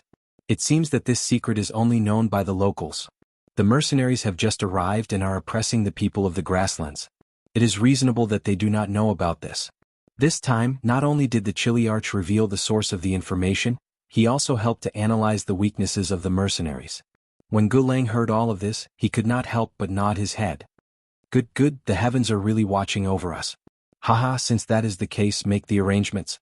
We will cross the river at night and catch them off guard. Yes, General, the Chiliarch said excitedly. If he could win this battle, it would undoubtedly be equivalent to him making a great contribution. At this moment, neither of them had the intention to send someone to inform Sir Agar Dorji, who was waiting for news at the rear. Perhaps in their eyes, any bold words were far less effective than the truth. Or perhaps they were worried that if they reported this matter, His Excellency would send someone else to carry out this mission, just like how he might send his disappointing son, Hilario, to lead the army. If that was the case, wouldn't all their previous efforts be wasted? Without informing anyone, Gulang gathered some of the Chiliarchs in the army to discuss the plan for the night. Although the riverbed was higher and they could cross the river without the use of wooden rafts, they would still have to cross the river. But after all, they were walking in muddy water. It was said that the high water level could even submerge the legs of the horses. Under such conditions, it was best to carry as little as possible so that the horses could move faster and achieve an unexpected effect. Pass down the order. Except for the necessary sabers, throw everything else on this side of the river. When we attack the beginning city, we will have all kinds of good things. Why would we care about throwing away these things? Gulang made a decision in a very generous manner. Facing this decision, no one refuted it. Perhaps the moment everyone knew that they could cross the river on horseback, they had already determined that this victory would belong to them. However, if they had heard the historical story of the drowning of the 7 armies, they would not be so optimistic. In the independent regiment's barracks 3 miles away from the shore of the West River, Regiment Commander Tiger Mane was imitating the young master and staring at a simple sand table in front of him. In front of him stood a battalion commander who was reporting the enemy's movements. Commander, as expected, the other party didn't go looking for a wooden raft. Instead, they set up camp and started cooking. It seems that they have fallen into our trap. When the battalion commander said this, he was a little agitated and his eyes were a little bright. Of course they will fall into a trap. This is the plan that the young master came up with, Tiger Mane said confidently. Then, he seemed to be worried and asked, have the upper echelons of the West River made any arrangements? As soon as the signal flare rises into the sky, they must open the floodgates and release the water. Regiment Commander, please rest assured. Deputy Regiment Commander Xian Honghai is carrying out the mission over there. There will be no problem. That's good. Tell the soldiers to get some rest and prepare to catch the fish at night. Once again, Hu Mang's eyes revealed a strong sense of confidence. In his eyes, the 5,000 cavalrymen were already fish in the net and food on the plate. Both sides had their own arrangements and were waiting for the sky to turn dark. At the end of July, the days were long and the nights were short. The sky also turned dark late. It was not until 9 o'clock at night that the sky turned completely dark. Finally, Gulang's side began to move. Under the cover of the night, Gulang's cavalrymen began to divide into two groups and entered the West River. Following the route that they had chosen beforehand, the cavalrymen entered the water one by one like dumplings. The sound of splashing could be heard endlessly. Be careful. Don't alert the enemy. Also, don't light any torches. Don't let others discover our movements. Some of the centurions reprimanded the cavalrymen in a low voice. Then they entered the river with a cautious look. Their movements were indeed very careful. Little did they know that there was a type of telescope called the night vision device that had already seen their every move. These pitiful cavalrymen still thought that what they were doing was undetectable. As a matter of fact, every step was seen clearly by the other party. "Regiment commander, the enemy has begun to move," a soldier whispered to Tiger Mane beside a mound of dirt. As the regiment commander of an independent regiment, how could Tiger Mane be at ease if he did not see such a big event with his own eyes?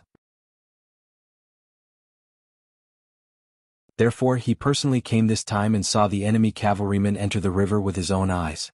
At this moment, all the worries in his heart turned into shadows. No rush. Let's wait until their main force enters the middle of the river before opening the floodgates. It will be very exciting when that time comes. Tiger Mane's voice was filled with relaxation and satisfaction. The West River was about 300 feet wide. Due to the climate and the environment, the water supply was only sufficient during the summer rainy season. However, the distance of nearly 100 meters in the water was enough for them to walk for a while. In order to achieve the goal of catching the enemy off guard, Gulang did not make any moves. Glenn didn't have any intention of probing and decided to send his entire army in. After calculating the exact location of the two higher riverbeds, he sent all of his cavalrymen forward. It could be seen that this time, he was determined to break through to the other side of the river and deal a heavy blow to the mercenaries there. More and more cavalrymen entered the river. If one looked carefully, it seemed that everything was going smoothly. Although the deepest part of the river was already below the hooves of the war horses, the people were still fine. Since they were already prepared, the cavalrymen all held their riding boots in their hands. Even if their feet were a little wet, it did not affect them much. The first cavalrymen were already less than 20 meters away from the shore. The river began to lower again, and the army behind continued to press forward. Finally, when the first cavalryman had already leaped onto the shore, the rest of the cavalrymen entered the river. Even General Gulang himself entered the river under the protection of a few soldiers. Fire the signal flare. Seeing that all the enemies had entered the trap, Tiger Mane, who was hiding on the other side of the river, finally gave the order to attack. A soldier of the independent regiment beside him immediately took out the signal flare that he had prepared beforehand and fired it into the dark sky. Bang! A loud gunshot broke the silence of the night. It also broke the shackles of darkness in the dark night. What replaced it was a bright light that flashed in mid-air, as sudden and bright as the appearance of a meteor.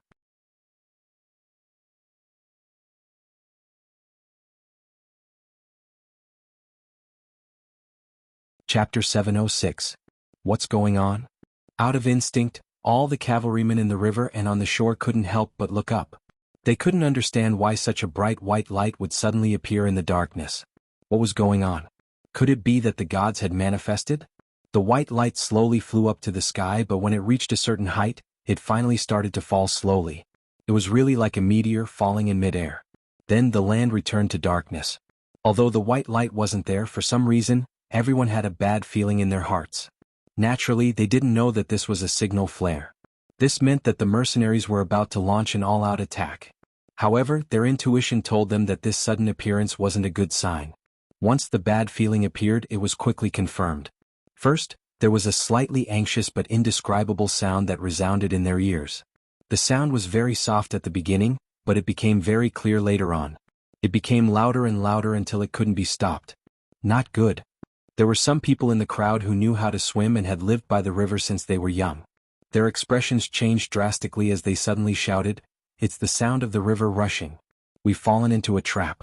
The upstream river must have been blocked before, and now the sluice gate is suddenly opened. Quick, let's rush to the other side of the river. Quick.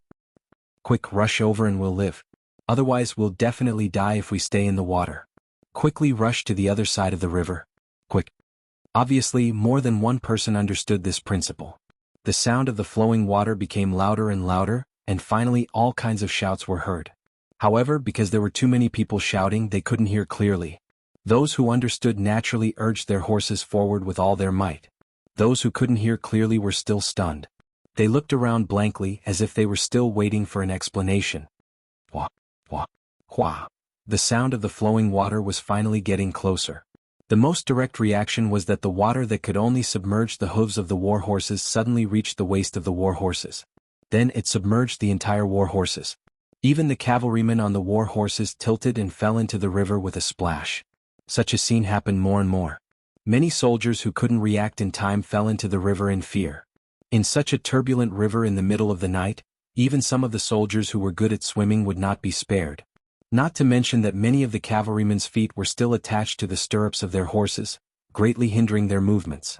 The moment the war horses were washed away by the river, it was already an indication of how many cavalrymen had fallen into the death trap.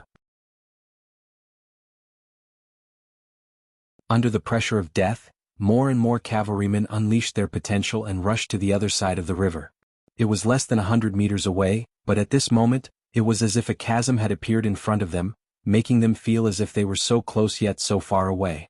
Even the cavalrymen who were lucky enough to reach the shore weren't safe. On the contrary, after they had exhausted all their strength to reach the other side, what awaited them was a series of arrows that rained down on them. Under such an indiscriminate barrage of arrows, it was difficult for anyone to truly survive. A few lucky people rode on their war horses and broke through the rain. Just as they were about to reach the soldiers of the independent regiment who had been waiting for them, hundreds of loaded muskets were waiting for them. They were waiting for the scene of their bodies turning into a hornet's nest. Glenn's luck wasn't bad.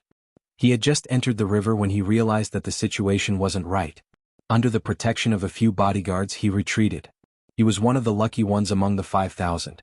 When the river suddenly rose under artificial control, his face turned pale and he kept repeating, "It's over, it's over, it's all over." Out of the 5,000 cavalrymen, only he and his 8 bodyguards managed to escape. The other brothers either died in the water or under the strong bows and muskets of the mercenaries. From the beginning to the end, they didn't even see the enemy's figure clearly. From the beginning to the end, they didn't even have the chance to brandish their sabers and fight with the enemy. 5,000 cavalrymen were finished just like that. "General, let's retreat quickly. It won't be long before the enemy arrives on the wooden raft." "It'll be difficult to retreat then," the 8 bodyguards said with ugly expressions. The scene before them also made them feel a lingering fear.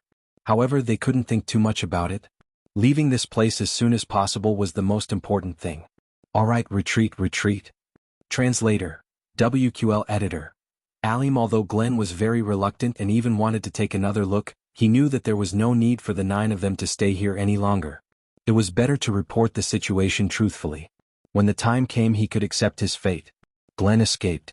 Not long after he left with his 8 bodyguards, the deputy commander of the independent regiment, Xian Honghai, arrived with a battalion of 400 cavalrymen. They first opened the sluice and released the water. Then they rushed upstream to the shallowest side of the river. They didn't find a single enemy cavalryman. Instead, they saw all sorts of supplies thrown on the ground. Among them were many sabers, scabbards, quivers, and other combat equipment. These were the supplies that Glenn and the others had temporarily thrown down to reduce their weight. "Haha, we didn't come here for nothing.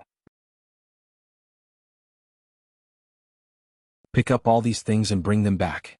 Xian Honghai laughed loudly. The battle was nearing its end. After the investigation, other than Glenn, who took 8 bodyguards with him when he escaped, the other 4,991 cavalrymen were mostly dead. Among them, about 600 people rushed to the other side of the river, but all of them died under the arrows and bullets. As for the other 4,000 people, at least half of them became water ghosts in the West River. They couldn't be more dead than they were. Only a few lucky ones who were good at swimming managed to escape. Sigh, if it wasn't for the urgency of the situation and the enemy's main forces arriving tomorrow, I really couldn't bear to see so many war horses get washed away. What a pity. The commander of the independent regiment, Tiger's Mane, was still lamenting. In the end, he waved his hand and said, "Clean up the battlefield. Throw the enemy's corpses into the holes we dug long ago. Chop off their heads and make them into statues. Bring the war horses back to the city. Hurry up and deal with everything." The moment Yang Qindong set up the plan to drown the enemy, the fate of the 5,000 cavalrymen seemed to have been decided. They didn't know that Yang Qindong was the best at dealing with the people. One of the things he often did was to understand the customs and habits of the people when he arrived at a place. How could he not know the structure of the bottom of the West River? This time he intentionally intercepted the flow of the river in advance to create an illusion that the enemy could cross the river. The facts also proved that the enemy was fooled and they had to pay the price in blood and lives. Tiger's Mane led the independent regiment to successfully finish the first battle. They killed 5,000 enemies without losing a single person and seized countless war supplies. When they entered the city at dawn, they were treated like heroes who had returned. The people in the beginning city spontaneously came to both sides of the streets to celebrate and cheer. They already knew that Agadorji was going to bring 50,000 cavalrymen to attack the beginning city. The grassland people who knew this person were naturally afraid. They didn't think that this person's arrival would bring them any good luck. They were worried about whether the mercenaries could successfully defend the city and continue the beautiful life that had just begun.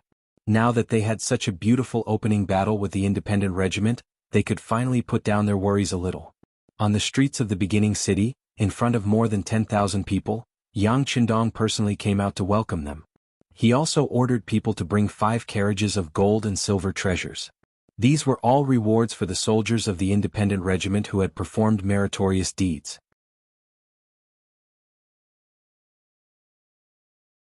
Yang Qindong also announced on the streets that no matter who it was, no matter what race they were, as long as they sincerely joined the mercenaries and performed well on the battlefield, they would be rewarded. They would have the possibility of being promoted and becoming a general to bring honor to their ancestors. Facts spoke louder than words. When the 5 carriages of shining gold and silver were placed on the streets and given to the officers of the independent regiment in front of everyone, the surrounding 10,000 people were deeply stimulated. Among them, there were some warriors who had participated in tribal wars or fought against the grassland bandits for their own safety. However, because there was no one to report to, because there were too many concerns, because they didn't receive rewards for their meritorious deeds, and so on, they chose to leave their original army and become ordinary people again. However, they were still grassland warriors in their bones. They didn't join the army and didn't join any side. It wasn't that they didn't dare to do it or didn't want to do it. It was because they didn't want to. It was because they didn't think that the people they should work for had appeared, or they felt that their efforts couldn't be proportional to what they received. But now, Yang Qindong gave them a vivid lesson, letting them know that there was such an army in the world. As long as they performed meritorious deeds, they would receive sufficient rewards. Now, they only had to consider whether their own abilities were enough. Do you still want people? Finally, some people in the crowd who were unwilling and moved asked a question that many people wanted to ask. That depends on the situation. Just go to the recruitment office in the city and ask. Beta Persei's loud voice came in handy. He, who had long received Yang Qindong's instructions, took the initiative to speak loudly at this moment. His voice quickly spread among the people. It didn't take long for everyone to know about this matter. Some people were also eager to give it a try. They wanted to wait for the war to end. If the mercenaries could really prove that they could defeat an enemy several times their number, then they would consider joining this army and fight for a future for their future and their descendants.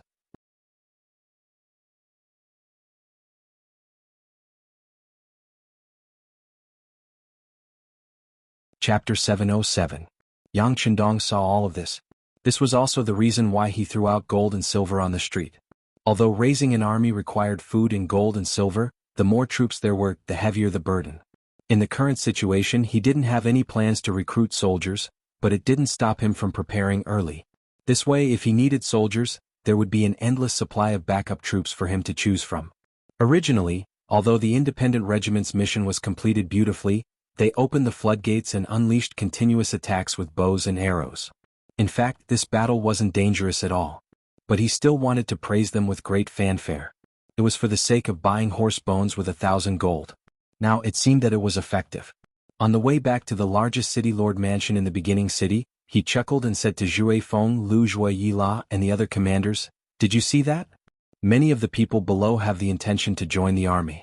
So, you can fight the next few battles without worry.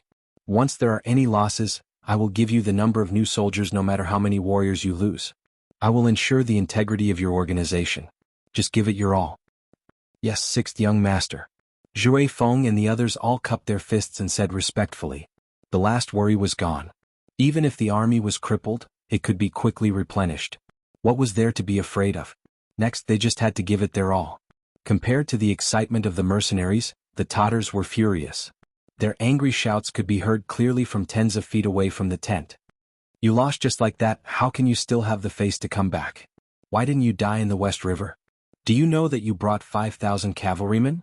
5,000 cavalrymen. You all died in less than an hour. How can you still have the face to come back? How can you still have the face to come back? Men drag Gulang out and behead him to show our military might. Father, don't be angry, don't be angry. Another slightly younger voice sounded. Yes, please calm down. Horses can stumble. Victory and defeat are common on the battlefield.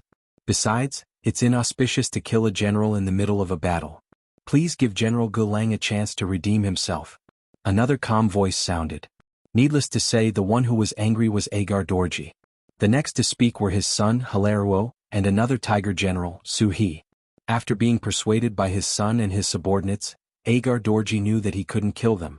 Otherwise it would only disappoint everyone. Most importantly, the enemy was right in front of them and they needed people. Not only was it inauspicious to kill a general before the battle, he couldn't find a general more capable than Gulang. He thought to himself, although Glenn is responsible for his negligence in this battle, isn't it because the enemy was too arrogant and took the initiative to set a trap? Even if it wasn't Gulang this time, if it was someone else, it was hard to guarantee that they wouldn't fall into the trap. Forcibly gasping for a few breaths, Agadorji looked at Gulang, who was kneeling on the ground, trembling with fear, and said angrily, "Fine, this time Suhi and Hiraruo pleaded for you, so I'll spare your life for now. However, you have to redeem yourself. If you make any mistakes, you will be executed without mercy." "Thank you, sir. Thank you, sir."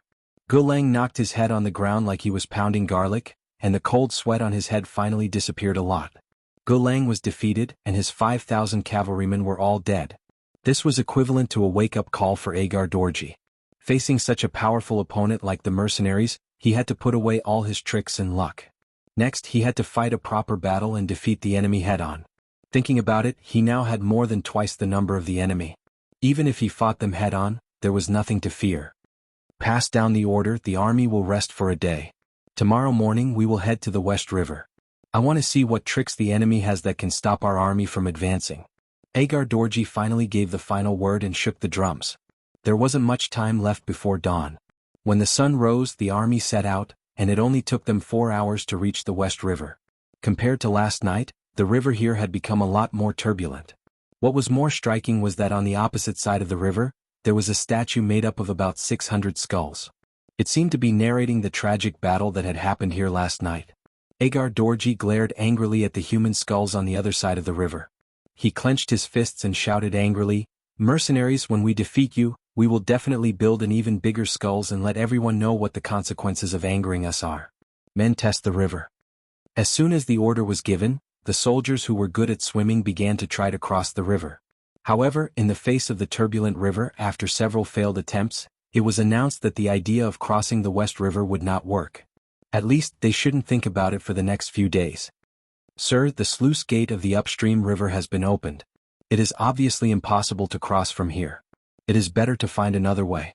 Seeing that the army stopped here and faced the statue that was still emitting the smell of blood, the longer they stayed, the lower the morale of the army would be. Suhi had no choice but to stand up. "General Su, do you have any good ideas?" Agar Dorji asked calmly. "Sir, if we want to get close to the origin city now, there are only 3 ways.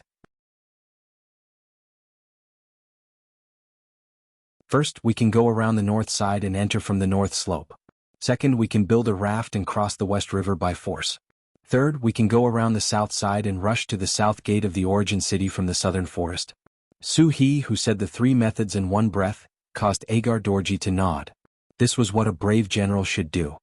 He would not be like his son, Hiraruo, and General Gulang, who could only look at the river and sigh. Seeing that Agar Dorji nodded in approval of his suggestion, Su He continued, "It is not advisable to cross the river with a raft. Who knows what kind of reaction the mercenaries will have if we build a raft here? If they attack us with arrows halfway, we will inevitably suffer heavy losses. As for the north slope, the terrain there is easy to defend and difficult to attack. It is also not suitable for cavalry to attack. Only the southern forest in the south is suitable for an ambush. However, as long as we are prepared and the area is in a vast location, we can still fight. Of course, how to decide, sir, please make the decision." After analyzing everything, Suhi was able to hold his own. In the end, he still gave the choice to Agar Dorji.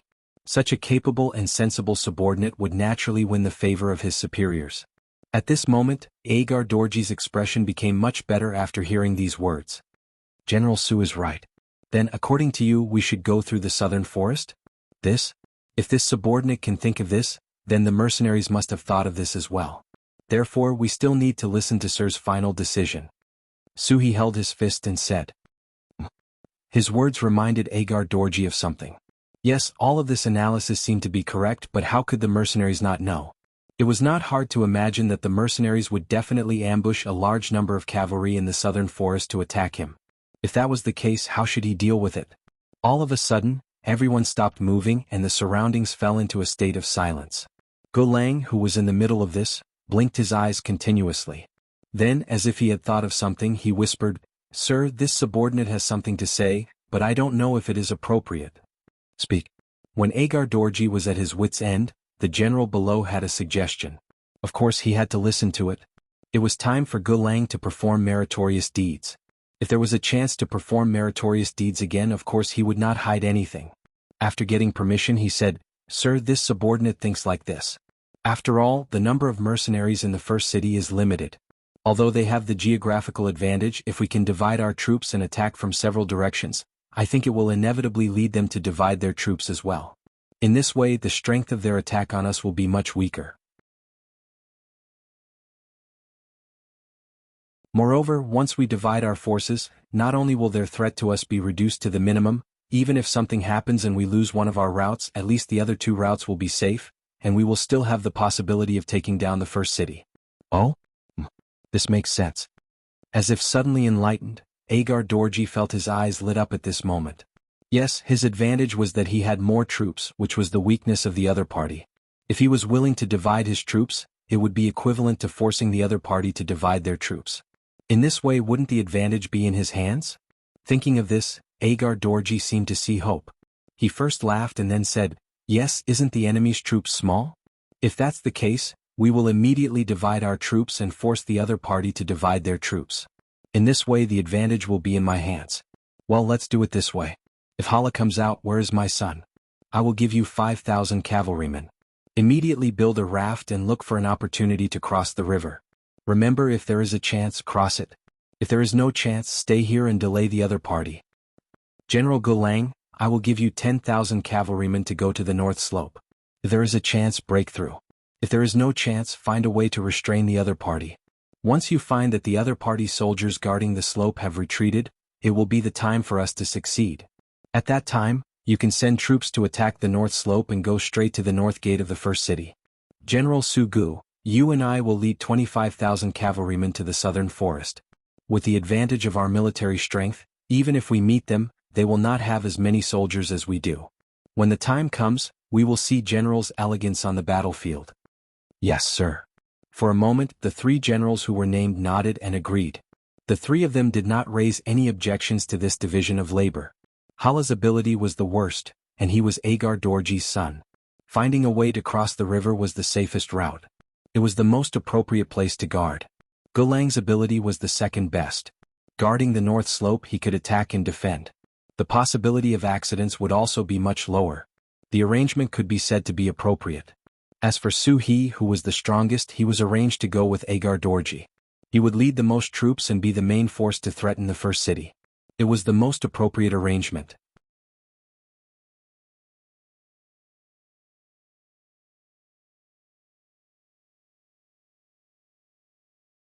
Chapter 708.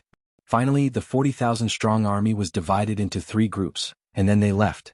In an instant, only 5,000 Tatar cavalrymen were left in front of the West River. Everything that happened here was also discovered by the reconnaissance battalion cavalrymen on the other side of the river. They quickly reported it. The enemy divided their forces? Very good. Yang Chendong was not anxious when he heard the news. Instead, he laughed loudly. This was the same as what he and the other officers had imagined. Facing the first city that seemed to be full of loopholes, the enemy seemed to want to attack from multiple angles. This was exactly what Yang Chendong wanted. If the enemy combined their forces, no matter where they chose to attack, they would have to pay a high price to stop them. After all, this was 40,000 cavalrymen. The 3 divisions of the Cold Vanguard Division, who were the best at guns, were not here.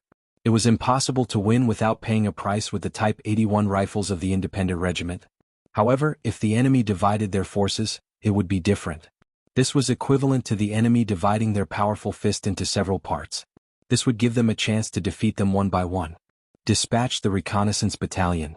Be prepared to kill all the enemy scouts who are responsible for communicating with each other. When the time is up, they are not allowed to communicate with each other. The other battalions will carry out the plan according to the previous plan. Everyone go and make your preparations. Not long after Yang Qindong's voice fell, the meeting room that was full of officers quickly became quiet again. Yang Qindong once again walked in front of the sand table to confirm if there were any loopholes in his military plan.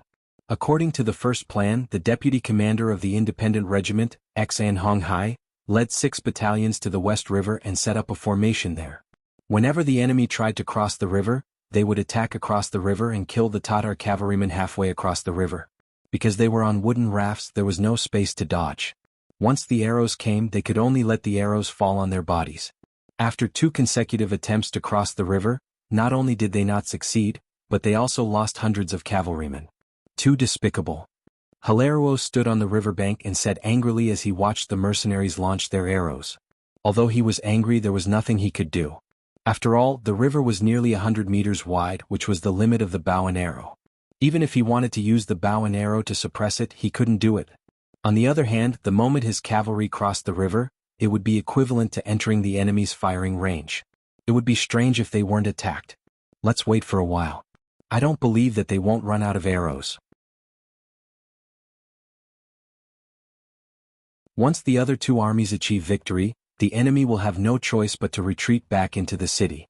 At that time, it will be time for us to cross the river and attack. One of the 1,000-man commanders said to Hilario in an encouraging manner. Looks like that's the only way. Hilario nodded. The mission his father gave him was the safest. If there was an opportunity, they would attack. If there was no opportunity, they would just stay here and exhaust the enemy. As long as they could cause the enemy to leave some troops here, it could be considered a victory. After comforting himself, Hilario gave the order that no one was allowed to attack before the enemy split up their forces. Everyone just had to wait and use this opportunity to conserve their strength. Once they found an opportunity, they would charge across the river and kill the enemy. Reporting to 6th Young Master, the enemy on the other side of the river has indeed become much more obedient. After waiting for one more day, we can consider withdrawing as planned. Vice Commander Xan Honghai said to the soldier beside him with a smile as he watched the performance of Hilario and the others through the binoculars. At the same time, General Gulang had no choice but to give the same order after charging twice. Facing them was a strengthened group of mercenary cavalry, a total of 3,200 people. It was enough to achieve the effect of winning with fewer troops. General Gulang, who led 10,000 troops, couldn't find a chance to win. He had no choice but to place his hopes on the mercenaries to take the initiative to retreat. When the pressure from the front decreased, it would naturally be the time for him to wait for an opportunity to attack. Regardless of whether it was the West River or the North Slope, such a situation had occurred within Yang Qindong's expectations. Due to the topography of these 2 places, he was not worried at all. Only the southern forest, due to the topography, was the most important battlefield. The performance there would directly affect the overall situation. Beta Persei informed the guards to gather. We will go to the southern forest to take a look. The plan was set. There was no point in staying in the command center. Yang Qindong wanted to personally go to the front line and see what kind of strength the so-called Tatar cavalry had on the battlefield. Southern forest. The 20,000 Tatar elites led by Agar Dorje were already prepared for the charge of 10,000 cavalry. In order to achieve the purpose of killing the enemy, General Suhi took the order to become the vanguard general. He led 10,000 cavalrymen and was ready to rush here at any time, enter the beginning city and even attack the city. Just opposite the main Tatar cavalry, the Nuzan cavalry regiment with 3,000 people also lined up in a battle formation, ready to fight at any time. Although they had fewer people in terms of numbers, they were not weaker than their opponents in terms of momentum. This was not only because the Nuzan cavalry regiment had won many battles since its establishment and was in an excellent state, but also because they knew that there were no less than 6,000 people lying in ambush in the nearby southern forest. They could support them on the battlefield at any time. In fact, the 10 battalions of the independent regiment had a total of 4,000 people. Among them, there were 2 battalions of musketeers holding Type 81 guns.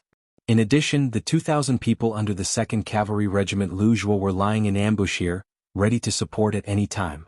According to the plan, whether or not they could block the main force of the Tatar army at the southern forest would determine whether or not the first plan could be carried out smoothly. If they could not even block the main force of the enemy, then they could only retreat to the beginning city, and the trap they set for the enemy would no longer be useful. Suhi was riding on a valiant warhorse, wearing a suit of armor to protect the important parts of his body as much as possible. His eyes were bright and full of expression as he stared at the enemy cavalry. He revealed a fierce gaze, and from time to time, he would glance at the southern forest, which seemed to have millions of soldiers lying in ambush, proving that he was very worried in his heart. It was completely different from the calmness and confidence he showed. The southern forest was suitable for hiding a large number of ambushing troops, which anyone could see. But the problem was how many enemy troops were lying in ambush here. According to the information sent by the fast horse scout just now, more than 2,000 mercenaries were found in front of the West River, and at least 3,000 enemy cavalry were found on the north slope. So, there should be less than 10,000 mercenaries left, but there were only 3,000 enemy cavalry in front of him. Where did the remaining 6,000 or 7,000 mercenaries go? Would they be lying in ambush in the southern forest, waiting for him to lead the main force to charge up and then suddenly attack from the side? If that was the case, how much confidence did he have in winning? In other words, how much support could Agar Dorji give him at the critical moment? Would he be able to lead the remaining 10,000 Tatar cavalry to help him? Suhi did not have much confidence in this point, not because of anything else, but because he knew Lord Agar Dorji too well. In order to achieve his goals, this person would often use unscrupulous means. In other words, in order to win, he was even willing to risk his son, Har Dorji, not to mention that he was only a general under Lord Agar Dorji. He was an existence that could be sacrificed at any time. Because he knew the general too well, Suhi was unable to fight with all his strength.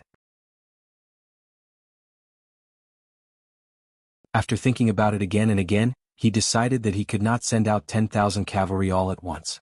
Since the enemy only sent out 3,000 cavalry, he could send out 5,000 cavalry to probe the enemy. Men, send out 5,000 cavalry vanguards. We must break through the enemy cavalry's obstruction. After making up his mind, Suhi gave the order as the vanguard commander. The bugle horn sounded and 10,000 horses galloped forward, kicking up clouds of dust as they galloped forward. 5,000 elite Tatar cavalry sounded the horn to charge. They shouted loudly in their own language and charged forward. Looking from afar, it was as if the autumn wind was sweeping away the fallen leaves, sweeping over everything. The enemy has started to charge. Tell the brothers not to be nervous. Let the muskets exhaust them first. The commander of the Nuzan cavalry, Yella, held the reins of his warhorse and said while suppressing the excited neighs of his warhorse. As a result, the 3,000 Nuzan cavalry did not move. They only stared at the incoming enemy, occasionally glancing at Yella. Once the commander gave the order to charge, they would rush out as fast as possible to accomplish their mission. What's going on? Why didn't he send out all 10,000 cavalry? Why did he only send out half of them? What is Suhi doing? At the back of the Tatar cavalry, Agar Dorj said with displeasure when he saw that they only sent out 5,000 cavalry. After saying this, Agar Dorj thought of something. He knew that Suhi did not trust him. It was as if he was afraid that Agar Dorj would not save him if he was surrounded. This made Agar Dorj a little unhappy. He actually dared to disobey his orders. It seemed that after this battle he would have to teach the other party a lesson. Back on the battlefield, the 5,000 Tatar cavalry began their charge. The enemy was only 3 li away from each other. With the neighing of the war horses, this short distance would take less than a quarter of an hour to reach the enemy. Seeing that the mercenaries didn't move an inch even after she sent out the cavalry, Suhi had a bad feeling about this. Most of the time, intuition on the battlefield was very scary. As soon as Suhi's uneasy feeling came out, it came true. She saw that the originally quiet Nanlin forest suddenly burst with the sound of fire guns, like firecrackers, continuous and endless. You're tuning in to the Han Lee's Wuxia Chronicles YouTube channel. We're so grateful for your support, and don't forget to subscribe to join us on this incredible journey through captivating stories. Your generosity through donations truly makes a world of difference, as it's the primary source of revenue that allows me to expand and enhance this channel for you. Thank you from the bottom of my heart for being a part of this adventure.